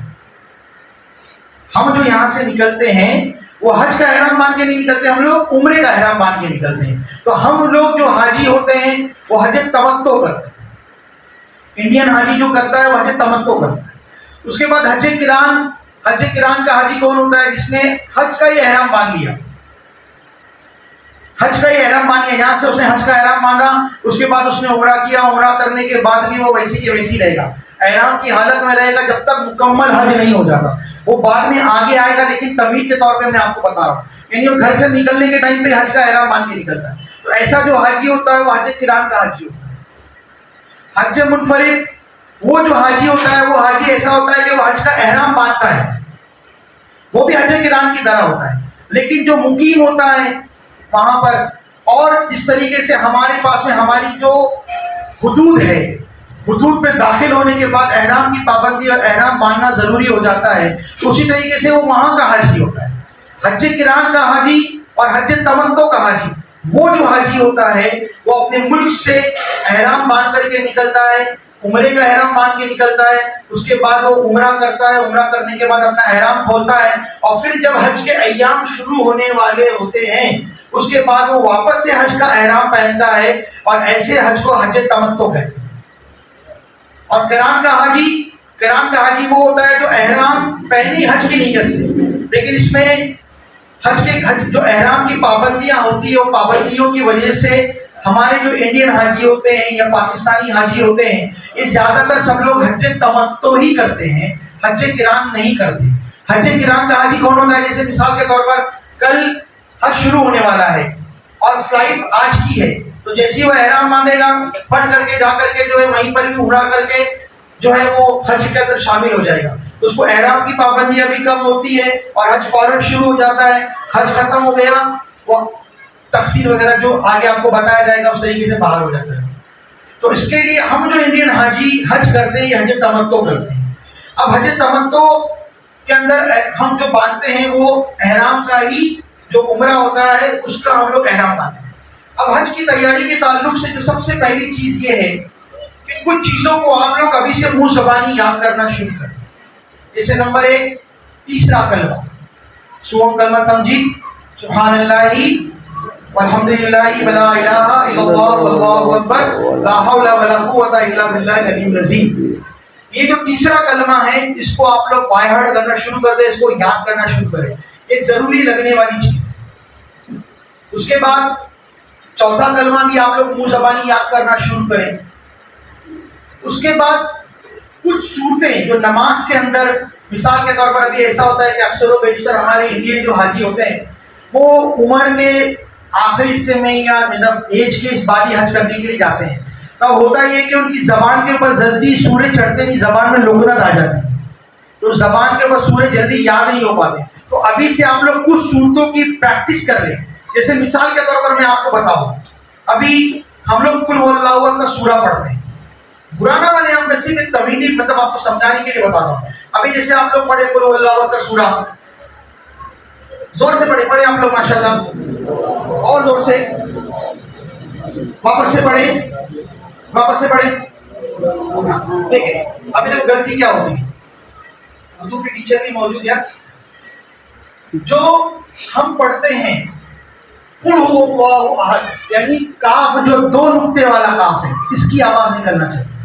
इसका मानी होता है ए महबूब आप फरमाएं, कुल हुवल्लाहु अहद, ए महबूब आप फरमाएं। लेकिन हम क्या बोलते हैं, कुल हुवल्लाहु अहद, इसका मानी होता है कि खाओ कि अल्लाह, इसका मफहूम देखें आप कि जब आप कहते हैं कुल हुवल्लाहु अहद, इसका मानी था महबूब आप फरमाएं, दो नुक्ते वाला काफ है। लेकिन जब आपने कहा कुल हुवल्लाहु अहद, तो इसका मानी हो जाता है कि खाओ कि अल्लाह, ऐसा हो जाए। मानी देखा, डंडी वाला काफ और दो नुक्ते वाला काफ। तो इन सूरतों को, जैसे कुल हुवल्लाहु का सूरा है, सूरह फलक है, सूरह नास है, सूरह कौसर है, या जो भी सूरतें आपको आती है, इन 2, 3, 4 सूरतों को आप अच्छे तरीके से बायाड़ करें, उसको जबान पर दोहराते रहें, किसी हाफिज के जरिए, या हमारी जो मुबल्लिगीन, हमारी मुबल्लिगात हैं जो सेशन रखती है, सिखाती है, हमारी आलिमा वगैरह, या हमारे जो साथी है, हमारे हाफिज कराम, हमारे मुबल्लिगीन हैं, वो सिखाते हैं। जैसे अभी हम लोग नमाज के लिए हाथ उठा करके कहते हैं, क्या कहते हैं? अल्लाहु, जोर से बोले आप, अल्लाहु। हाँ, देखिए अभी यहाँ पर क्या होता है कि अल्लाहु अकबर, अल्लाहु अकबर। अभी यहाँ पे बहुत सारे जन का प्रोनाउंसिएशन अल्लाहु अकबर, अल्लाहु अकबर का मानी होता है कि अल्लाह बहुत बड़ा है, बराबर है। लेकिन जब हम नमाज पढ़ने के दौरान इन गलतियों पे ध्यान नहीं देते, हम क्या कहते हैं? अल्लाहु अकबर, इसका मतलब होता है कि अल्लाह औरत है। ये बारीक बारीक मिस्टेक्स जो होती है, ये हमारी नमाजों के अंदर, ये हमारी तलफ्फुज़ की अदायगी के अंदर होती है। तो चलो, हम ऐसे तो कभी मना नहीं, अब हम यहाँ पर हैं और अभी तो हम अल्लाह के घर में जा रहे हैं, तो अल्लाह के घर में जब हमारी हाजिरी, तो हमारा पढ़ने का तरीका, इन तमाम चीजों की दुरुस्ती के साथ अल्लाह की बारगाह में जाए। देखिए आप, मैं आप एक चीज आपको समझाता हूँ। आपके घर में अगर शादी है, आपके घर में अगर कोई फंक्शन आपने ऑर्गेनाइज किया है, आप मुझे बताओ आप किसको दावत देंगे? आप हर हैरू गैरू नत्थू खैरू को तो दावत नहीं देंगे। जिसको आप जानते हो, जिसको आप पहचानते हो, जिससे आपकी दिली मोहब्बत है, आप उसी को दावत देते या नहीं देते?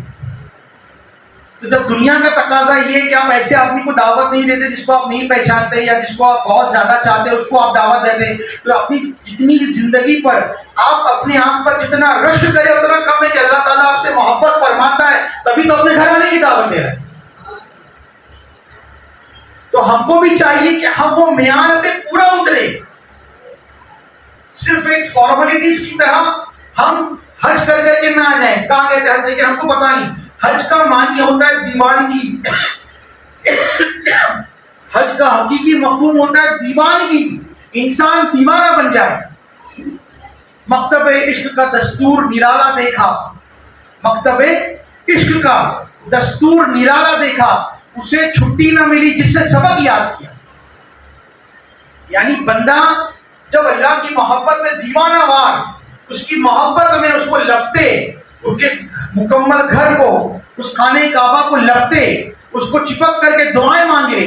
दर हकीकत में वो चार दीवारी को नहीं लपेट रहा, बल्कि अल्लाह की रहमत को अपने आगोश में लेकर के फरमाता है कि अल्लाह मैं गुनहगार था, अल्लाह मैं खताकार था, मैं इतना गुनहगार होने के बावजूद भी, इतना खताकार होने के बावजूद मेरा मौला तू मुझे चाहता है,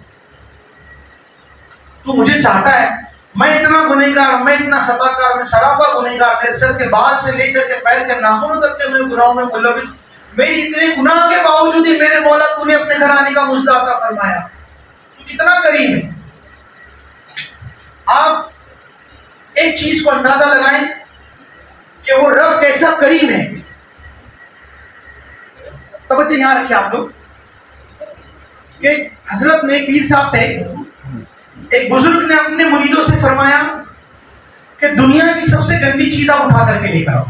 अब वो हजरत के जितने शागिर्द थे, वो तमाम शागिर्द लोगों ने दुनिया मतलब के अपने अपने इलाके में अपने इसमें जो कोशिश की। किसी ने देखा कि चलो कुत्ता सबसे नजीस है, इस कुत्ते को पकड़ करके अपने उस्ताद के पास लेकर के जाते हैं, इससे बड़ा तो कोई नजीस नहीं। फिर उसके बाद कुछ शागिर्दों ने, कुछ मुरीदों ने क्या किया, बोले सूअर जो है सबसे ज्यादा नजिस है, सबसे ज्यादा गंदा तो यही है, इसे अपन हजरत के पास लेकर के जाते हैं। लेकिन फिर दिल में ख्याल है इसे भी तो अल्लाह ने ही पैदा किया है।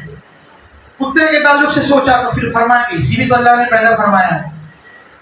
तो जो कुछ शागिर्द थे वो परेशान हो गए। परेशान होने के बाद एकदम खामोशी के साथ एक जगह जाकर के बैठ गए।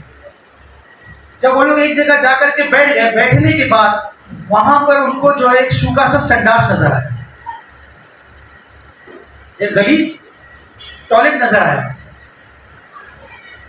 तो वो जो शागिर्द लोग जो थे उन्होंने फरमाया कि दुनिया में इससे गंदी तो कोई चीज नहीं, इससे गलीज तो कोई चीज नहीं, चलो इसको ही ले जाकर अपन हजरत को देंगे। तो जब उन शागिर्दों ने उस गलीज चीज को उठाने की कोशिश की, कागज पे लेना चाहा, तो आती पे गैब से आवाज आती है कि बंदे तू मुझे गलीज, इस चीज को गलीज समझता है? ये तो फला के बाग का सेब है, ये तो फला के बाग का अंगूर है, ये तो फला की जगह की बिरयानी है, वो तो तेरी सोहबत में आया करके वो गंदा हो। तो असल गंदा कौन? अपने आप को हमको पाक साफ मुबर्रा करके उस रब्बे करीम की बारगाह में हाजिर करना। और वो रब ऐसा रब है कि जब वो बख्शने पर आए तो उसकी मेहरबानी की कोई दलील नहीं होती। देखिए हजरत जुबैदा, कौन है हजरत जुबैदा? जब आप जाएंगे अभी हज करने के लिए तो मैदान अरफात के अंदर आपको नहर जुबैदा नजर आएगी। वो नहर जुबैदा बंद हो गई है। तकरीबन 1200 साल से या तकरीबन 1100 साल से वो नहर मौजूद थी। अभी जो सऊदी हुकूमत आई है, अभी बहुत ज्यादा पानी हो गया करके नहर बंद हो गई। जब हजरत जुबैदा हज करने के लिए मैदान अरफात पहुंची आज से 1000 साल पहले, तो हाजियों को वहां पे पानी की बहुत ज्यादा दिक्कत का सामना करना पड़ता था। हाजी बहुत ज्यादा परेशान हो जाया करते और उनको वहां पे पानी की वजह से मैदान अरफात में बहुत दिक्कतों का सामना करना पड़ता था। तो हजरत जुबैदा ने दरियाए फरात से, दरियाए दजला से, वहां से जो कि इराक के अंदर है, इराक से एक नहर खुदवाई मैदान अरफात। तकरीबन कई सैकड़ों किलोमीटर का डिस्टेंस है, कई 100 किलोमीटर का डिफरेंस है। उस डिफरेंस से वहां से उसने नहर खुदवाई मैदान अरफात था। और उसका मामला ये था कि जितने मजदूर काम करते थे, हर मजदूर को एक पत्थर लगाने के बदले में वो एक अशरफी दी। अब आप मुझे बताएं कि क्या इससे बड़ा कोई काम हो सकता है? और 1000 साल तक आज़मीन हुज्जाज उस नहर के पानी से मैदान अरफात में वजू किया करते, तकरीबन 1000 साल, अभी अभी बंद हुई। इतना बड़ा काम हजरत जुबैदा ने किया। जब आपका विसाल हो गया, अम्मा जान का पर्दा हो गया, विसाल होने के बाद आपके जो चहीते थे, जो ये थे, उन्होंने आपको ख्वाब में देखा और फरमाया कि अम्मा जान आपके साथ अल्लाह ने क्या मामला पेश किया? तो हजरत जुबैदा फरमाती हैं कि अल्लाह ताला ने मुझे बख्श दिया। क्या फरमाया? मुझे बख्श दिया। तो फरमाया कि अम्मा जान किस बुनियाद पे आपकी बख्शिश हुई? तो आप फरमाती हैं, हालांकि इतनी बड़ी नहर जुबैदा बनाई, आप फरमाती हैं कि एक दफा मैं खाना खा रही थी और खाना खाने के दौरान जब मैं खाने का निवाला अपने मुंह में लेके जा रही थी और अचानक मौजिन ने अजान पुकारी और उसका अजान पुकारना था, मेरे सर पे दुपट्टा ना था, मैंने जल्दी से अपने सर पे दुपट्टा ले लिया। अल्लाह को मेरी ये अदा पसंद आ गई और अल्लाह ने मुझे बख्श दिया। तो सोचो रब कितना करीम है जो इतनी सी अता पर, इतनी सी बात पर तुमको पसंद फरमाता है। तो सोचो नहर फरात का तो कितना बड़ा अजर मिला हो। तो रब इतना करीम है। तो जब हम अल्लाह उसके रसूल की रजा की खातिर और अल्लाह की मोहब्बत में अपने आप को, जब हम हज के अराकान की अदायगी करने की कोशिश करते हैं, तो उस खुलूस के साथ, उस मोहब्बत के साथ, उस प्यार के साथ जो है आप अल्लाह की तरफ रुजू करें। बेशक अल्लाह करीम कार साथ है, वो हमारी इबादतों को कबूल फरमाने वाला है, हमारी दुआओं को कबूल फरमाने वाला है। तो लिहाजा हमको चाहिए कि हम ये जो 1 महीना मुकम्मल तौर पे हमारे पास में है, इसमें अपने आप को उसके मियार के मुताबिक बनाने की कोशिश करेंगे इंशाल्लाह। उसके बाद थोड़ा सा क्वेश्चन आंसर का सेशन भी होगा। अब इसमें एक चीज जो जरूरी चीज है हज के लिए, हम लोग जो जाते हैं उनमें पहला चीज होता है कि हज की तैयारी के ताल्लुक से पहली चीज होती है सामान। आप क्या क्या सामान लेकर के जाए। इंशाल्लाह आपको कॉपीज वगैरह भी हम लोग देंगे, आप लोग उसमें नोट डाउन वगैरह करें क्योंकि ये फर्स्ट सेशन है। उसके बाद सामान के अंदर किन किन चीजों की रिक्वायरमेंट होती है और क्या क्या चीजें हमें चेक करना होता है। तो सबसे पहली चीज जो हम लोगों को तैयारी करनी है वो होती है एहराम की। अब ये आपके पास एहराम, अब ये जो हम लोग एहराम लेते हैं इसमें एहराम दो किस्म के आते हैं। एक आता है टर्किश एहराम, टॉवल वाला एहराम, और एक होता है सादे कपड़े का एहराम। तो मेरी आपसे गुजारिश ये है कि आप एक जोड़ी टर्किश वाली लें और एक जोड़ी जो है सादी वाली लें। उसकी वजह क्या है? उसकी दो वजह है। उसकी एक वजह तो ये है कि ये जो टर्किश जो होता है, टॉवल वाला जो एहराम होता है, इससे क्या होता है कि ये जब आप बांधते हो नीचे की तरफ, चूंकि एहराम की हालत में आपको कोई भी कपड़ा वेयर नहीं करना है, अंदर भी कोई कपड़ा आप नहीं पहनेंगे, मर्द हज़रात बनियान वगैरह जो पहनते हैं वो भी नहीं पहनेंगे। तो ये जो टर्किश एहराम होता है इसको आप लुंगी बना लें। लेकिन उसके पहले एक चीज आपको मैं और ये कहना चाहूंगा कि अक्सर लोग एहराम खरीदते हैं मगर एहराम चेक नहीं करते। एहराम चेक करने का तरीका क्या है? ये एहराम लेने के बाद हम लोग वहां से एहराम ले लेते, देखते नहीं, घर पे भी खोल के चेक भी नहीं करते। तो कम से कम आपका हाथ जैसा जा रहा है, जैसे मिसाल के तौर पर अभी ये एहराम है, मेरा हाथ जितना जा रहा है या इससे बड़ा जैसा भी एहराम है, ये एहराम चेक करें कि ये बड़ा है, मीडियम साइज है या स्मॉल साइज। अभी होता ये है कि हम लोग जब एहराम लेते हैं, एहराम लेने के बाद क्या होता है, दुकान वाला एहराम दे देता है, उसका काम है बेचना, तो वो दे देता है। अब देने के बाद हमको पता ही नहीं होता, वहां जाने के बाद ये होता है, हमको पता चलता है कि जब घर में एहराम बांधना होता है तब हमको पता चलता है कि हमारा एहराम की साइज जो है काफी बड़ी है और एहराम हमको बांधने के लिए नहीं आ रहा है।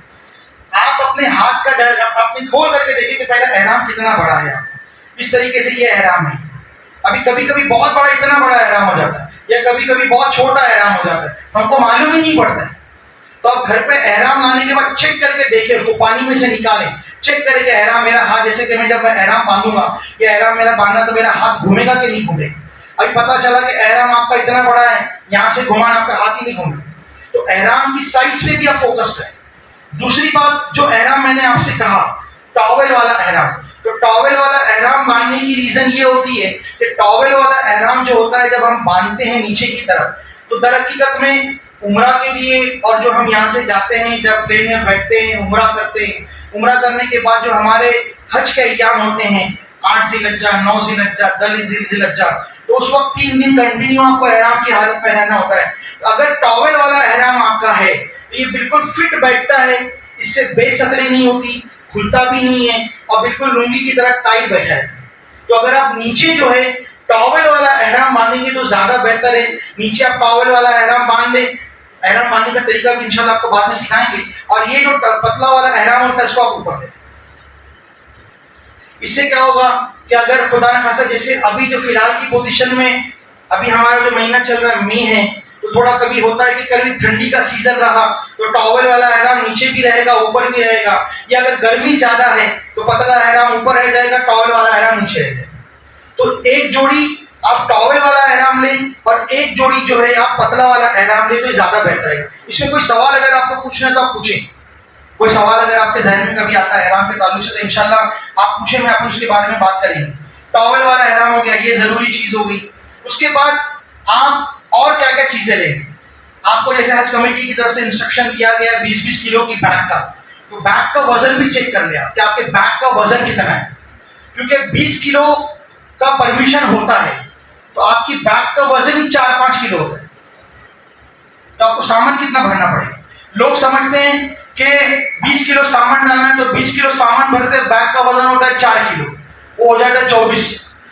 आप जो बैग ले रहे हैं वो बैग को भी आप देखें, बैग का वजन कितना है और बैग में हम कितना सामान कैरी कर सकते हैं, उस चीज के हिसाब से भी आप लोग तवज्जो दें। और जब सारा सामान भर जाए उसके बाद फिर बैग का वजन करके देखें कि भाई 20-22 किलो ठीक है, इससे ज्यादा एक्सेसिव सामान भरने की कोशिश ना करें। तो आपके 2 बैग हो गए। उसके बाद कुछ चीजें जो है बहुत जरूरी होती है जो आप साथ में लेके जाए। जैसे मिसाल के तौर पर ये स्कूल बैग, ये एक बैग आप जरूर साथ में लें।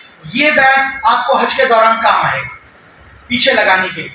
अक्सर लोग, अभी आप जब हज के लिए जाएंगे तो आप वहां पे देखेंगे काफी सारे, अभी मतलब कि गवर्नमेंट ऑफ इंडिया, जो हज कमेटी ऑफ इंडिया और बाकी की जो वहां पे काफी ज्यादा रिस्ट्रिक्ट कर दिया है। नहीं तो पहले तो लोग पतले की पेटी लेके चलते हज के दौरान। अब मुझे बताओ आपको कितना डिफिकल्ट का सामना करना पड़ता है।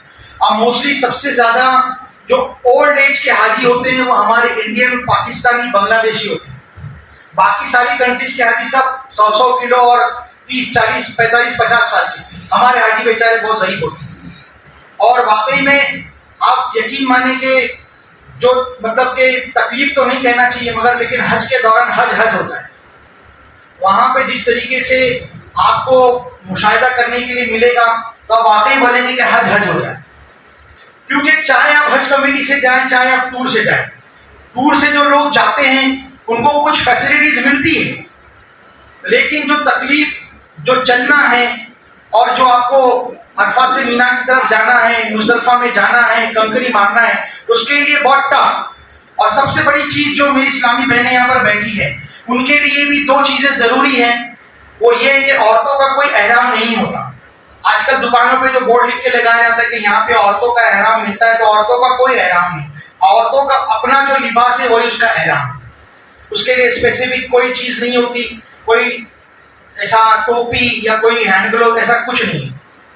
औरतों को हालात एहराम में अपने मुंह को छुपाने का हुक्म नहीं है, तो उसके लिए अगर वो चाहे तो एक किस्म की टोपी आती है ऐसी कैप वाली, वो कैप डाल करके चाहे कपड़ा जो है आपका मुंह पे ना लगे तो आप इतना कर सकते हैं। लेकिन हालत एहराम में औरतों का मुंह छुपना नहीं चाहिए, ये चीज बहुत ज्यादा जरूरी है। अक्सर औरतें बोलती कह रहे हम लोग तो हमेशा नकाब लेते, और अभी यहाँ पे जा रहे तो तुम नकाब लेने के लिए नहीं बोल रहे। नहीं, औरतों के लिए भी वही शर्त है जो मर्दों के लिए है। हालत एहराम में मुंह के ऊपर जो है कपड़ा नहीं आना चाहिए, तो उसके लिए भी उनको एहतियात करने की जरूरत है। दूसरी चीज जो यहाँ पे हमारे आज़मीन हुज्जाज इकराम है, वो अभी से चलने की प्रैक्टिस करें। चलना बहुत जरूरी है। चाहे तो आप स्पोर्ट शूज डालें, चाहे तो आप जो भी शूज वेयर करें या चप्पल, आप चलने की आदत डालें। रोज 3, 4, 5 किलोमीटर चले, बहुत चलना पड़ता है। अभी जब हज की तरबियत शुरू होगी तो आपको पता चलेगा, तो आप हैरान हो जाएंगे कि 2-2 घंटा, 3-3 घंटा आपको होल्ड करना पड़ता है। अभी जैसे कि आपको ट्रेन में बैठना है, वो ट्रेन वहां पर है तो एक ग्रुप यहाँ रहेगा, एक ग्रुप यहाँ रहेगा, एक ग्रुप यहाँ रहेगा। वो ग्रुप जब ट्रेन में गया तो ये ग्रुप आगे सरकेगा, फिर ये ग्रुप आगे सरकेगा, फिर ये ग्रुप आगे सरकेगा। तो 2-2 घंटा, 2.5 घंटा आपको खड़े रहना पड़ेगा। तो आपके अंदर इतना स्टैमिना मजबूत होना चाहिए। तो उसके लिए अभी से आप लोग चलने की आदत डालें। ये तो वहां चलने के बाद टाइम फिश, तो ऐसा नहीं होगा। अभी से आप लोग चलने की आदत डालें। उसके बाद जब आपने ये बैग खरीदा, उसके बाद ये छोटा बैग, ये छोटा बैग भी आप साथ में ले लें। ये छोटा बैग इसके लिए लेना है हमारे को कि जब भी आप हरम के अंदर जाएंगे, मक्कातुल मुकर्रमा में जाएंगे, मदीने पाक में जाएंगे, या जैसे भी मौका मिलता है आपको हरम में जाने का, तो आप इसके अंदर अपनी चप्पल डाल के रख सकते हैं। अपनी चप्पल डालने के लिए आपकी कोई जरूरत का सामान आपने रख लिया, तो ये आपको छोटा बैग आपने पीछे लगा लिया, आपने हाथ में पकड़ लिया, आपको ये बैग फायदा देगा। छोटा बैग, ये छोटा बैग आपकी चप्पल के लिए, बाकी सामान के लिए बहुत जरूरी है। ये जो बैग मैंने आपसे कहा, उसकी वजह क्या है? उसकी वजह ये कि जब गर्दी बहुत ज्यादा होती है, और बहुत से लोग क्या करते हैं, छोटा बैग लेकर के चलते हैं, लेकिन पब्लिक इतनी ज्यादा होती है कि स्टंपिंग के चांसेस बहुत ज्यादा रहते हैं। तो ऐसी सूरत में अगर आपके हाथ में कोई बैग है, वो आपको बहुत ज्यादा डिस्टर्ब करेगा। तो इसके लिए आपने क्या कर दिया, जो जब अपन ट्रेनिंग करेंगे तो उसमें आपको बताया जाएगा, जो आपका जरूरी सामान है हज के दौरान का, 3 दिन का, 5 दिन का, आपने सामान डाल दिया, आदमी ने अपना बैग पीछे रख लिया, आराम से आप अपना सफर तय करते। हमारे साथ हमारी जो बहन है, इस्लामी बहन है, उसने बैग पीछे लगा लिया या आपने बैग पीछे लगा ली, आपका सामान इसके अंदर आ जाएगा। तो आपको एकदम इजीली जो है वो हज करने के अंदर आसानी होगी। उसके बाद 7 दाने की तस्वीर, जो 7 दाने वाली तस्वीर होती है, उसको भी आप लोग बना लें इस तरीके से, ताकि आपको आसानी हो जाएगी। 7 दाने की तस्वीर, जब तवाफ करना रहेगा तो आपको तवाफ याद रहेगा। 1 तवाफ हुआ, 2 तवाफ हुआ, 3 तवाफ हुआ, 4 तवाफ हुआ, 5 तवाफ हुआ, 6 तवाफ हुआ, 7 तवाफ हुआ, बराबर। तो ये आपको याद रहेगा। तो 7 दाने की तस्वीर आप लोग प्रिपेयर कर ले, रेडीमेड मिलती भी है। और उसके साथ साथ तवाफ के मसाइल पे भी तवज्जो दें। जैसे मिसाल के तौर पर अभी आप तवाफ कर रहे थे, हम लोग इंशाल्लाह बाद में डिस्कशन करेंगे। आप तवाफ करते करते आप भूल गए कितने तवाफ हुए, 1 हुए कि 2 हुए, तो फिर आप क्या करेंगे? तो आपको मसला पता होना चाहिए कि भाई कभी ऐसा भूल जाए तो उसके लिए मसला क्या है। अब मिसाल के तौर पर आप तवाफ कर रहे थे, तवाफ करते करते अचानक आपको बहुत ज्यादा से हाजत आ गई टॉयलेट बाथरूम की, आप तवाफ करने के लिए चले गए टॉयलेट बाथरूम में। अब उसके बाद अब तवाफ शुरू कहां से करेंगे? आप पहले से शुरू करेंगे, जहां से छोड़ा था वहां से शुरू करेंगे, आपको पता होना चाहिए। तो ये तमाम चीजें जो है ये आपको सीखना है इस 1 महीने के दौरान तवाफ के सेशन के अंदर। उसके बाद एक छोटी सी थैली भी आप बना ले, पाउच, जैसे कि आपको जब कंकरी मारना है, जब आपको कंकरी मारना है तो कंकरी मारने के दौरान जैसे आप जमरात में जाएंगे, वहां पे आप जब कंकरी मारेंगे, पहले शैतान को, दूसरे शैतान को, मझले शैतान को, तो पत्थर रखने के लिए आपके पास कंकरी के लिए पाउच हो जाए, जिसके अंदर जो कंकरी हम जमा करते हैं। जब आप मुजदलिफा पहुंचोगे तो मुजदलिफा से आपको कंकरियां चुनना है, तो कंकरियां चुनने के बाद इसके अंदर आप रख सकते हैं। ये पाउच आप रख लीजिए, कंकरी मारने के लिए आपको आसानी हो जाएगी। उसके बाद और जो जरूरत की चीजें हैं, अब देखो मैं आपको सामने जो है जरूरत की चीजें शुरुआत करता हूं, आप लोग उसको बहुत गौर से सुने। सबसे पहली चीज, आप एक छोटा कुरान शरीफ अपने साथ में रखें। एक छोटा कुरान शरीफ अपने साथ में रख लें। अब कुरान शरीफ तो माशाल्लाह वहां पे मिलती है, लेकिन एक छोटा कुरान शरीफ आप अपने साथ में रख लें। दूसरी बात, आप दुआओं की किताब, दुआ की किताब, ऐसी कोई किताब चूज करें जिसके अंदर उसका तर्जुमा भी लिखा हो, ताकि कम से कम जब आप अल्लाह की बारगाह में दुआ मांग रहे तो आपको पता होना चाहिए कि मैं अल्लाह की बारगाह में क्या मांग रहा हूं। और जो मखसूस दुआएं हैं उसको मुंह ज़बानी भी याद करने की कोशिश करें। जैसे मिसाल के तौर पर देखो, अभी हम लोग दुआ मांगते हैं, रब्बी जाअलनी मुकीमस सलात व मिन ज़ुर्रियती रब्बना व तक़ब्बल दुआ रब्बना इग़फ़िर ली व लिवालिदैया यौमा यक़ूमुल हिसाब। अभी हम लोग दुआ मांग लेते हैं रब्बी जाअलनी मुकीमस सलात, लेकिन गलती कहां होती है? उमूमी तौर पर हम लोग क्या पढ़ते हैं? रब्बी जाअलनी मुकीमस सलात, लेकिन रब्बी जाअलनी मुकीमस सलात नहीं है, रब्बी अजअलनी मुकीमस सलात। वहां पे अलिफ का सहगा है, हम लोग तवज्जो नहीं देते, हम लोग सरसरी तौर पर पढ़ करके गुजर जाते हैं। तो दुआओं की किताब भी आप ले लें ताकि जिसके अंदर तर्जुमा मौजूद हो। उसके बाद में आप एक छोटा सा कैलेंडर साथ में रखें, क्योंकि वहां किसी भी होटल में कैलेंडर नहीं रहेगा। आपके मोबाइल में तो माशाल्लाह कैलेंडर है, अगर कैलेंडर होगा तो कैलेंडर भी ले लें। और कोशिश करें कि उर्दू कैलेंडर लेने की साथ में कोशिश करें, ताकि उर्दू कैलेंडर के अंदर जो हमारी अकाबरीन की मौके हैं, जैसे कि आप हज के लिए जब आप जाओगे उस दौरान जो है ज़िलहज्जा के महीने में किनका विसाल हुआ वो आपको पता चलेगा, तो उस वक्त आप वहां पे बारगाह में हाजिरी दे सकते हो। उसके बाद में आप टिश्यू पेपर साथ में रखें, पेन साथ में रखें, कॉपी साथ में रखें। उसके बाद अगर हो सके तो एक चीज मैं और कहना चाहूंगा कि अलार्म भी साथ में रखें आप, अलार्म टाइम के लिए, या मोबाइल में आपके अलार्म है तो मोबाइल, वेरी गुड। उसके बाद में जो आज़मीन हुज्जाज इकराम हज कमेटी से जा रहे हैं वो लोग ताला चाबी भी साथ में रखें, एक ताला और उसकी कम से कम 3 से 4 चाबी। क्या होता है कि हज कमेटी वाले ने रूम दे दिया, अब रूम देने के बाद होता है ये कि चाबी और ताला, अब मिसाल के तौर पर आपने पहली बार के ताला मार दिया, असल में अपना अपना देखने की बात नहीं, ये प्रैक्टिकली बता रहा हूं मैं।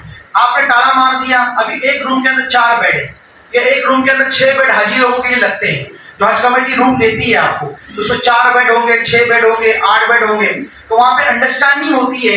जैसे मिसाल के तौर पर अभी आप लोग जो जाने वाले हैं, मैं यहाँ पे एक चीज आपको बताना चाहूंगा कि अगर आप लोग थोड़ा सा आपस में समझौता कर ले, जैसे राबड़ी वाले हैं, तो आप मेरे साथ में चलो अपन एक काम करते हैं, अपन चारों एक साथ एप्लीकेशन दे दो कि आप एक काम करो, ये 4 जन के हाजी हम लोग को एक साथ रखो, आप एप्लीकेशन बना करके दो, हम 4 जन, यानी 2 आदमी 2 औरत, तो क्या हो जाएगा, आप राबड़ी के चारों जन एक साथ हो जाएंगे। अब एक ही जन साथ में रहें तो तुम एक दूसरे को जानने वाले हैं, तो होता कैसा है कि आपस में एक दूसरे को अंडरस्टैंडिंग कर सकते हैं। काम कर, तू मेरा खाना लेकर रख लेना, मैं तेरा खाना लेकर रख लूंगा, तू मेरा नाश्ता लेकर रख लेना, मैं तेरा नाश्ता लेकर रख लूंगा। या ताले की चाबी दे दी, एक चाबी उनके पास में, एक चाबी मेरे पास में, जब आप आ गए आप आ गए आप आ गए आप आ गए, इस तरीके से एक अंडरस्टैंडिंग होती है।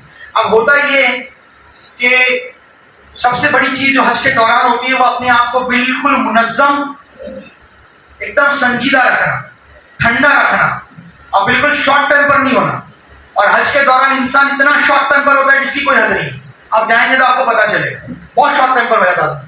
अभी रूम के अंदर आ गए, अब मिसाल के तौर पर सामने वाले को 24 घंटा एसी चाहिए, आपको एसी नहीं चाहिए, तो आप क्या करेंगे? झगड़ा करेंगे, ऐसे भी झगड़े होते हैं, ठीक है।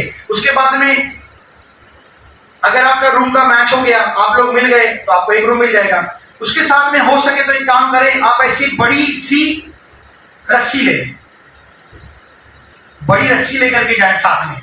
ये बड़ी रस्सी क्यों लेकर के जाएं, इसकी 2 चीजें हैं। और एक बड़ा कपड़ा, बड़े कपड़े से मुराद पतला, जैसे ये चादर आपके पास में है या साड़ी हो गई, जो कुछ भी है, ये क्यों हम लोग लेके जाने के लिए बोलते हैं? जैसे मिसाल के तौर पर अभी आपको एक रूम मिल गया, आप हस्बैंड एंड वाइफ है, वो भी हस्बैंड एंड वाइफ है, तो क्या होगा, बीच में आप एक पर्दा मार दें, आप इधर हो जाए वो उधर हो जाए, दोनों की प्राइवेसी बराबर रहेगी, दोनों की प्राइवेसी बराबर बराबर रहेगी। अभी कैसा होता है, मिसाल के तौर पर अगर हमारे किसी बहन को सोना है, अब आदमी वो अब सामने वाला आदमी घर में बैठा है तो हम कैसे सो पाएंगे, तो ये डिस्टर्ब होता है ये बहुत ज्यादा। तो थोड़ी सी प्राइवेसी के लिए हम लोग ये हिकमत अपना सकते हैं।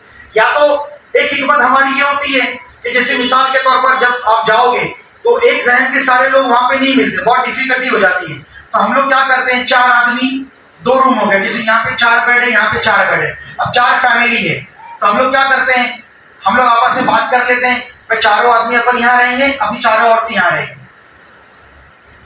तो ये भी एक अंडरस्टैंडिंग का जरिया हो जाता है, ताकि उनको उनकी प्राइवेसी हासिल हो जाती है, हमको हमारी प्राइवेसी हासिल हो जाती है, ये भी आप कर सकते हैं। तो ये कपड़ा और रस्सी जो है आपको वहां पे फायदा देगा अगर कभी ऐसा नहीं हो पाया तो। उसके बाद में फिर उसके बाद आप एक अच्छा सा जानमाज खरीद, एक बेहतरीन सा जानमाज खरीद ले आपको नमाज पढ़ने के लिए। अब आप बोलोगे असगर भाई वहां पे भी तो जानमाज मिल जाएगा, तो वहां से भी आप जानमाज खरीद सकते हो, आप ले सकते हो, वहां से भी जानमाज लेना चाहें तो मैं आपसे गुजारिश करूंगा कि अगर आप वहां से जानमाज लेना चाहते हैं तो वो जानमाज जब आप पहुंचे तो फौरन खरीद लें। क्यों? क्योंकि वो जानमाज, इसलिए मैं आपके सामने बात कह रहा हूं कि जब आप यहां से जानमाज खरीद के जाओगे, उसके बाद जब आप उम्रा करोगे, जब आप हज करोगे, मैदान अराफात में जानमाज बिछाओगे, मैदान मिना के अंदर आप वो जानमाज बिछाओगे, आप मैदान मुजदलिफा के अंदर जब वो जानमाज बिछाओगे, उसके बाद जिंदगी में जब कभी भी घर के अंदर आपको नमाज पढ़ने का मतलब मौका मिलता है और जब वो जानमाज बिछाओगे तो खुद ब खुद तुमको सारी यादें ताजा हो जाएगी, वो हज की बहारें याद आना शुरू हो जाएगी, वो हज की रौनक याद आना शुरू हो जाएगी कि मेरे जानमाज को बिछा करके मैदान अराफात में मैंने ऐसा बिछाया था, मैंने वहां पे ऐसा हज किया था, मैंने वहां पे ऐसी दुआएं मांगी थी। तो माशाल्लाह वो जो जानमाज होता है वो तुम्हारे को ऐसी एक यादगार बन जाती है तुम्हारे। उसी के साथ साथ जो मैंने एहराम के ताल्लुक से आपसे कहा था कि ये कपड़े का जो एहराम, टर्किश एहराम और सादा एहराम जो कहा था, उसकी एक वजह ये भी है कि जो इस्लामी मेहनत से मैं गुजारिश करना चाहूंगा कि अगर वो चाहे तो ये कपड़े का एक दुपट्टा बना ले, ये कपड़े का एहराम के कपड़े का जैसा उनका जो दुपट्टे की साइज होती है 2.5 मीटर 3 मीटर जो भी है, उसका जो एहराम का ही वो एक दुपट्टा बना लें। और आदमियों से भी गुजारिश करता हूँ कि आप लोग तो ये एहराम लेते हैं, दरहकीकत में ये सजेशन मैं इसलिए दे रहा हूँ कि जो इस्लामी बहनें जब इसको दुपट्टा बनाएगी और इससे हज करेगी तो मरने के वक्त वसीयत भी करना कि इसी का मुझे कफन ही पहनाना, तो बतौर कफन के तौर पे आप इस कपड़े को इस्तेमाल कर सकते हैं। इस पे जमजम डाले खूब, आप जब इंशाल्लाह हम लोग हज सीखेंगे तभी, तो ये कपड़े को जो है आप बतौर कफन के तौर पे भी इस्तेमाल में ला सकते हैं। अगर आपका पतला दुपट्टा रहेगा तो आप उसको इस्तेमाल में नहीं ला सकते। उसके बाद आप इतर की बॉटल साथ में लेकर के जाएं, कंघी साथ में लेकर के जाएं, पावर बैंक, मोबाइल का जो पावर बैंक होता है वो आप साथ में लेकर के जाएं, कैंची हो गई तो कैंची आप लेके जाना चाहें तो कैंची आप लेके जा सकते हैं, लेकिन कैंची हो गई या चाकू हो गई, ये सारे सामान आप लगेज में डालें, लगेज के डब्बे में डालें, हैंड कैरी में नहीं रखें। अभी आपको बताता हूं मैं आगे। उसके बाद में लाल दस्तरखान, जिसकी फजीलत ये में आया है कि सरकार फरमाते हैं कि जो बंदा लाल दस्तरखान पे खाना खाता है तो अल्लाह ताला के रसूल इरशाद फरमाते हैं कि फरिश्ते भी जो उसके अंदर शरीक होते हैं। तो जब हम लोग वहां पे मिना में, अरफात में, अपने घर में भी जब भी आप खाना खाने के लिए बैठे तो एक छोटा सा लाल दस्तरखान साथ में ले लें। उसके बाद स्प्रे जो आता है, अगर आपने देखा होगा पार्लर वगैरह के अंदर स्प्रे आता है, वो स्प्रे भी साथ में रख लें, क्योंकि गर्मी ज्यादा होती है, बहुत ज्यादा पसीना आता है, तो आप लोग को चाहिए तो आप लोग साथ में क्या करें, वो स्प्रे रख ले पानी मार करके। जैसे मुजदलिफा के मैदान में, अराफात के मैदान में गर्मी ज्यादा होगी, ट्रैवल कर रहे हो तो मुंह पे पानी मार सकते हो। अभी तो नए नए पंखे भी आ गए, वो पंखा भी प्लास्टिक चाइना का पंखा मिलता है, वो लेना चाहे तो आप वो ले सकते हैं। उसके बाद में फिर आप अगर नहीं चाहते तो हाथ का पंखा लेना चाहे तो हाथ का पंखा ले सकते हैं आप। नील कटर ले लें, दाढ़ी बनाने की मशीन आप ले लें। उसके बाद में जो है मोबाइल जो आपके जिस तरीके से जो 2 मोबाइल होते हैं, मतलब फीमेल्स के पास, आपकी घरवाली के पास और आपके पास मोबाइल होता है, तो कॉमन चीजें, मगर उन मोबाइल्स के लिए जरूरी है कि उस मोबाइल्स के पीछे जो है ना, आप लोग जैसे कि मिसाल के तौर पर बता रहा हूँ, एक इस पे स्टिकर्स लगा दें मोबाइल के पीछे, और ये मोबाइल के स्टिकर के पीछे आप जो है वो आपकी मिसेस का नंबर लिख लें और उनकी मोबाइल के पीछे जो है आपका नंबर लिख दें। खुदा ना खासा कभी टॉक टाइम खत्म हो गया, कुछ रहा, अपने को याद नहीं आता है, तो मोबाइल के नंबर हमको याद नहीं होता, क्योंकि नया नंबर होता है, तो बाय हार्ट रहने के लिए जरूरी होता है। और जो कार्ड आपको मिलता है हज कमेटी की तरफ से, आपको बैचेस दिए जाएंगे गले में लगाने के लिए, तो इन कार्ड्स के अंदर भी जो है आप लोग अपना मोबाइल नंबर लिख ले, इसके अंदर भी नंबर याद रखने के लिए। कॉमन चीज है ये, लेकिन कभी कभी हमको वहां पे कंफ्यूजन होता है। उसके बाद जब आप वहां पे पहुंचोगे, वहां पहुंचने के बाद वहां की जो होटल होती है, वो होटल का कार्ड लेकर के पहले इसके अंदर डाल दें, क्योंकि स्टार्टिंग के 2, 4, 5 दिन आपको रास्ता समझ में नहीं आएगा, तो कम से कम होटल का कार्ड रहेगा। आप कंफ्यूज हो गए तो आप वो कार्ड के जरिए अपने होटल पे पहुंच सकते हैं। उसके बाद में आप जो है, अगर चमचा वगैरह हो गया, जो बाकी के सामान है, और थोड़े बहुत ड्राई फ्रूट्स, जैसे मिसाल के तौर पर वो भुजी वगैरह जिसको हम लोग बोलते हैं, या ड्राई फ्रूट्स वगैरह होता है, छोटा गोट जो होता है, उन तमाम चीजों को भी आप लेके जाएं। ये चीजें जो है आपको मैदान अराफात के अंदर काम आएगी। ये खाने के जो आइटम मैंने बोला, जो सब जो ड्राई फ्रूट्स वगैरह, बिस्किट्स वगैरह को थोड़े बहुत हो गए, या जैसे कि जो मिलता है आजकल वेफर्स वगैरह टाइप में, ये सारी चीजें जो है ना आपको मैदान अराफात पे काम आएगी। आपके पास भले ही पैसे होंगे, लेकिन क्राउड इतना होता है कि आपको चीजें मिल नहीं पाएगी। आप एक छोटा सा थर्मास साथ में रख ले चाय का, अगर चाय मिल रही है उसके अंदर 2-3 चाय आप स्टोर करके रख सकते हो, क्योंकि ये चीजें आपको वहां मिलने वाली है। फिर आपकी जो मेडिसिन, जो रूटीन मेडिसिन आपको लगने वाली है, हाथ पैर के दर्द की, बदन दर्द की, आपकी ब्लड प्रेशर की, डायबिटीज की, जो भी दवाइयां आपकी चल रही है, वो तमाम की तमाम दवाइयां वगैरह भी जो है आप जो है साथ में रख लें। उसके बाद में फिर जो है वो आपके लिए जरूरी सामानों के अंदर आता है ये प्लास्टिक। असल में ना देखो, मैं एक चीज बताता हूँ कि आप ये ना समझे कि इतनी छोटी छोटी चीजों पे आप लोग इतना तवज्जो क्यों देते हैं। आपके नजदीक ये बहुत छोटी चीज है, मगर जब आप वहां खरीदने जाएंगे तो आपको पता चलेगा कि कितनी महंगी है। जो लोग जानकार हैं उनको पता है। हमारे यहाँ पे एक केरोसिन का पत्ता 20 रुपए का मिलता है, वहां पे एक केरोसिन का पत्ता 200 रुपए का मिलता है। आप इंडियन करेंसी से मैच नहीं कर सकते। वहां आपको 5 लीटर पानी अगर लेना है, 5 लीटर पानी का गैलन लेना है वहां पर, तो वहां पर जो है वो तकरीबन 7 रियाल का है। 7 रियाल बोले तो कितना हो गया, 140 रुपया 5 लीटर पानी। और उधर पेट्रोल जो है वो 1 रुपए लीटर है। पेट्रोल सस्ता है, पानी महंगा है। तो मतलब वहां पे चीजें अगर आप कंपैरेटिवली इंडिया के हिसाब से कंपेयर करोगे तो आप कोई भी चीज नहीं खा पाओगे, इतनी महंगी महंगी चीजें आती है। तो इसके लिए आप यहीं से सामान ले करके जाए, ताकि वहां खरीदने के लिए आपको जरूरत ना पड़े। जैसे अब ये प्लास्टिक हो गया, ये प्लास्टिक आपको रैपर पैकिंग के लिए, आपके बैग की पैकिंग के ऊपर, या आपने वहां से कुछ खजूरें वगैरह खरीदे, कोई सामान वगैरह खरीदा, तो ये बॉक्स पे लपेटने के काम आ जाएगा। ये आप साथ में लेकर के जाएं। उसके बाद में जो है आपका जो है ये दोनों टेप, व्हाइट टेप, ये टेप, ये आप साथ में लेकर के जाए, बैग पे लपेटने के लिए आपको वहां पे काम आ जाएगा। उसके बाद एक और चीज जो एहराम में जरूरी है वो है आपका बेल्ट। अब ये बेल्ट के लिए भी जरूरी है कि आप बेल्ट की साइज चेक करें कि आपका बेल्ट कैसा है। समझ मेरी बात आप? अक्सर और बेशक ये मेरे बेटे का बेल्ट अच्छी है, तो ये जो बेल्ट है, तो ये बेल्ट आपको कितना आता है, आपकी बराबर साइज का बेल्ट है कि नहीं, वो बेल्ट भी आप चेक करें। वहां जाने के बाद होता ये कि जब आप घर में हैं, अभी निकलने का है, एहराम बांधने का, अभी हज के लिए आप निकलने वाले, जब आप बेल्ट बांधने के लिए, अक्सर हम लोग के साथ ऐसे होता है कि जैसे आप किसी को कोई जाते हैं एहराम बांधने के लिए आ जाना, तो वहां पे जाके देखते हो तो कभी बेल्ट ऐसा होता है कि बेल्ट एकदम छोटा होता है, कभी बेल्ट बड़ा होता है, कभी एहराम बड़ा होता है, कभी एहराम छोटा होता है। तो ऐसी सूरत में बहुत ज्यादा हाजियों को तकलीफ हो जाती है। आपके पास ड्राई फ्रूट्स वगैरह होना चाहिए, आपके पास खाने पीने का सामान होना चाहिए, आपकी जो लगने वाली जरूरत की जो दवा है, एकदम इमरजेंसी की दवा है, वो आपके ऊपर के पर्स में होना चाहिए। मैं बताता हूँ आपको इंशाल्लाह। तो ऐसी चीजें, ये तकालीफ और ये चीजें होती है हज के दौरान, तो आपके अंदर इतना स्टैमिना और चीजों को आपको समझना पड़े। तो जब आप लोग हज के लिए निकलते हैं, तो ये तकरीबन से तकरीबन 10 घंटे से 12 घंटे का वक्फा आपको पकड़ना है अपने होटल के कमरे में जाने के।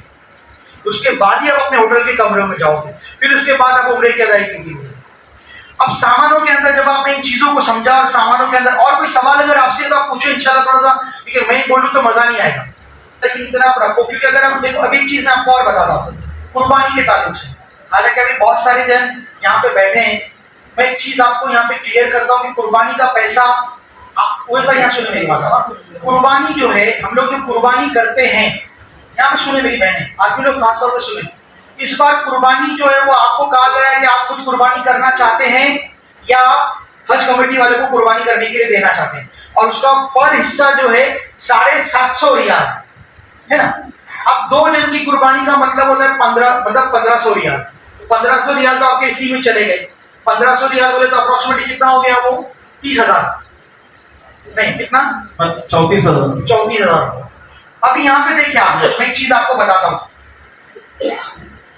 थोड़ा सा टॉपिक अलग हो जाता है लेकिन चूंकि जहन बनाने के लिए मैं आपको बता रहा हूँ। क्या होता है मालूम है क्या, मैं अपनी तरफ से और हम लोग की तरफ से हम तमाम आज़मीन हुज्जाज को बोलते हैं कि कुर्बानी तुम अपने हाथ से करो। कुर्बानी तुम अपने हाथ से करो। अब तुम मेरे को बोलेंगे कि असगर भाई क्या डॉक्टर साहब आप बात करें, वहां कुर्बानी करने मिलेगी क्या? आपको कुर्बानी करने मिलेगी। आप जो इलाके में जाके रहोगे ना अजीजिया में, वो अजीजिया में आप जो बिल्डिंग जहां पे रहोगे लाइन से गोश्त की दुकानें हैं।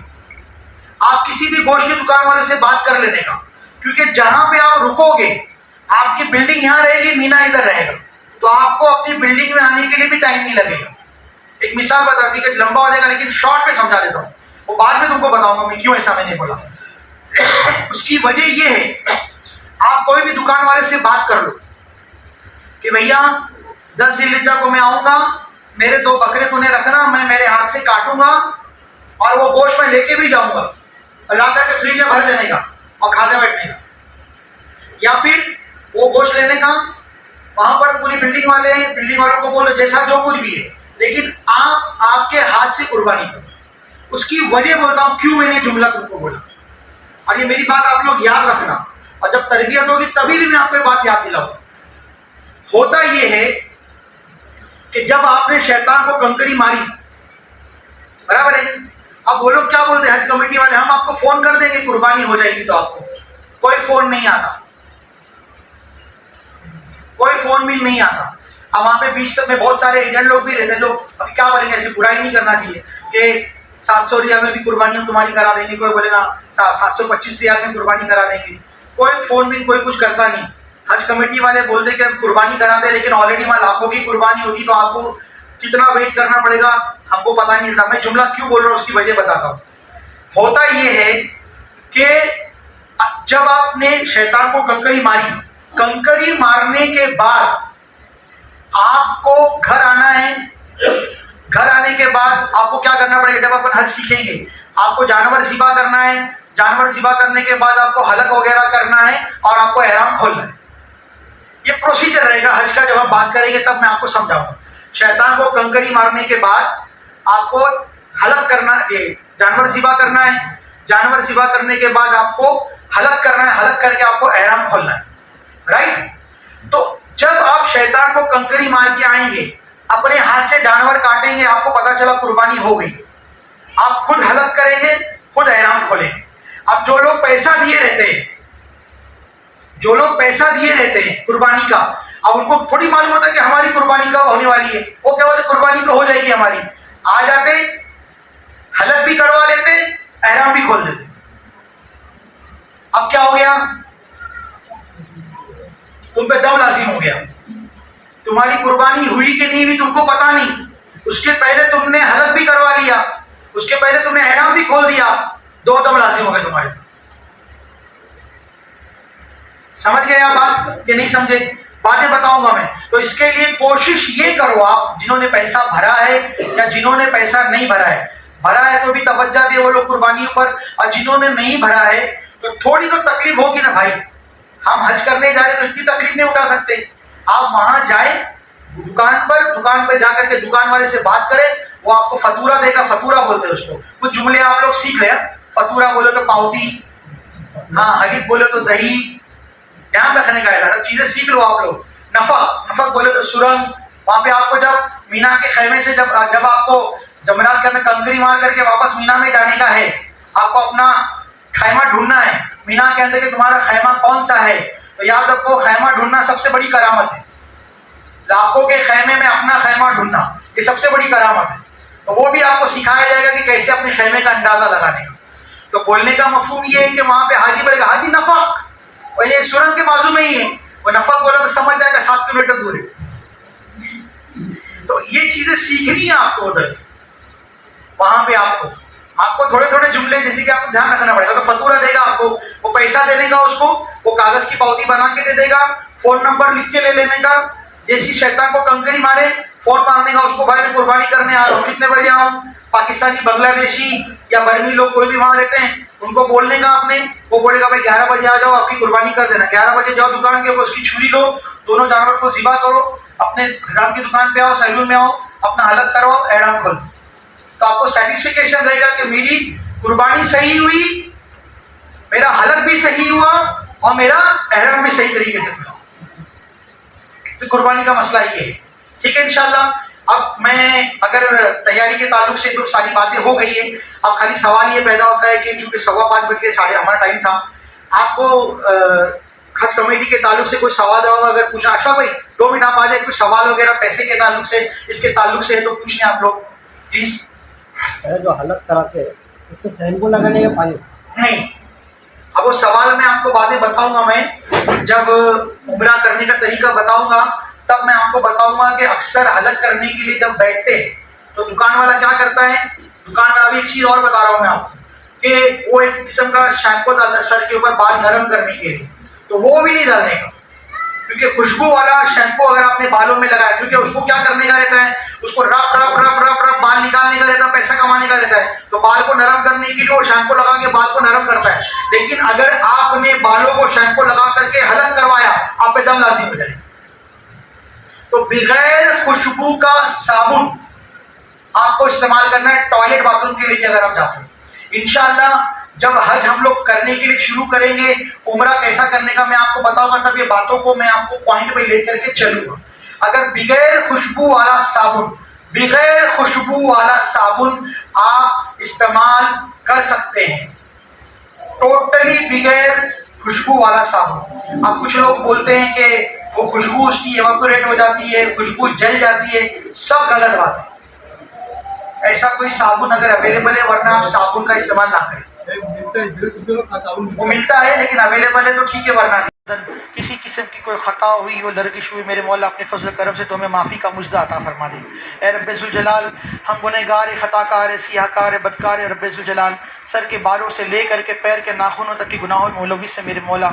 ए मेरे मालिकुल मुल्क, तो हमारे हाथों को ना देख, बल्कि मेरे मौला करीम ये आज़मीन हुज्जाज के सदक़े और तुफ़ैल के अंदर मेरे मौला तो हमारी दुआओं को अपनी बारगाह में कबूल और मकबूल अता फरमा दे। ए मेरे मालिकुल मुल्क, इन आज़मीन हुज्जाज इकराम के हज के अंदर तो आसानियाँ अता फरमा दे अल्लाह, उनके सफ़र में आसानियाँ अता फरमा दे अल्लाह, उनको सही तरीके से अरकान की अदायगी करने की तौफ़ीक अता फरमा दे अल्लाह ताला। अदब के साथ हरमैन तय्यबैन की हाज़िरी का मुजदा अता फरमा दे। अदब के साथ मेरे मौला मुस्तफ़ा जार रहमत की बारगाह में हाज़िरी का मुजदा अता फरमा दे। ए मेरे मालिकुल मुल्क, मेरे मौला हमसे जो कुछ भी खताएं हुई, जानबूझ कर हुई, भूल चूक कर हुई, अमदन हुई, सावन हुई, कसदन हुई, मेरे मौला ए बारे इलाहा, हम तेरी बारगाह में अपने हाथों को फैला करके भीख मांगते हैं रब्बे ज़ुल जलाल। ए मेरे मालिकुल मुल्क, तुझे तेरे मुक़द्दस कलाम पाक का वास्ता, तुझे प्यारे हबीब का वास्ता अल्लाह, तो हमारे उठे हुए हाथों की लाज अता फरमा अल्लाह। इन आज़मीन हुज्जाज इकराम के सदक़े में, मुस्तफ़ा जान रहमत के सदक़े में मेरे मौला तो हमारी दुआओं को अपनी बारगाह में कबूल और मकबूल अता फरमा। ए बारे इलाहा, हमारी आने वाली नस्लों को मेरे मौला, क़यामत तक के आने वाली नस्लों को मेरे मौला सबको तेरे मुक़द्दस घर की ज़ियारत नसीब अता फरमा अल्लाह। तूने हाथ दिए हैं तो तेरी बारगाह के अंदर मेरे मौला मैदान अरफात में भीख मांगने की तौफ़ीक अता फरमा अल्लाह। तूने कान अता फरमाए हैं तो मस्जिद नबवी शरीफ हरम पाक की अज़ानों को सुनने की भी तौफ़ीक अता फरमा अल्लाह। तूने कदम अता फरमाए हैं रब्बे ज़ुल जलाल, तो उसमें क़ुव्वत और ताकत अता फरमा के तेरे मुक़द्दस घर का तवाफ़ कर सके, तेरे महबूब की गलियों में घूमने की तौफ़ीक अता फरमा अल्लाह ताला। मालिकुल मुल्क, मेरे मौला अक़वाम आलम में जहाँ जहाँ मुसलमान परेशान हाल है, मुसलमानों की परेशानियों को दूर अता फरमा। हमारे घर के दस्तरखानों के अंदर उसत अता फरमा अल्लाह। हमारी इस्लामी बहनों की इज़्ज़त आबरू की हिफाजत अता फरमा ए बारी। हमारे घर के बच्चों के नसीबों को बुलंदी अता फरमा, हमारे घरों को अमन का गहवारा बना अल्लाह। जो भी ये प्रोग्राम मुनक़िद किया गया, इसमें दामे दरमे कदमे जिसने जिस तरीके से भी हिस्सा लिया मेरे मौला। अल्लाह ताला हमारे जितने भी साथी, जितने भी हमारे मुबल्लिगीन मुबल्लिगात रब्बे ज़ुल जलाल, उन सबको भी मेरे मौला तो मदीने पाक की हाज़िरी का मुज़्दा अता फरमा, हज की सआदत नसीब अता फरमा। अल्लाह बिलखुसूस तौर पर रब्बे ज़ुल जलाल हमारे घर के जितने भी मरहूमीन हैं अल्लाह ताला उन सबको भी तू करवट करवट जन्नत के अंदर जगह अता फरमा, उनकी कब्रों पर रहमत और नूर की बारिश अता फरमा। ए रब्बे ज़ुल जलाल हमारा मकसद सिर्फ ये है, एक काम भी हो मदीने वाले का और नाम भी हो मदीने वाले का।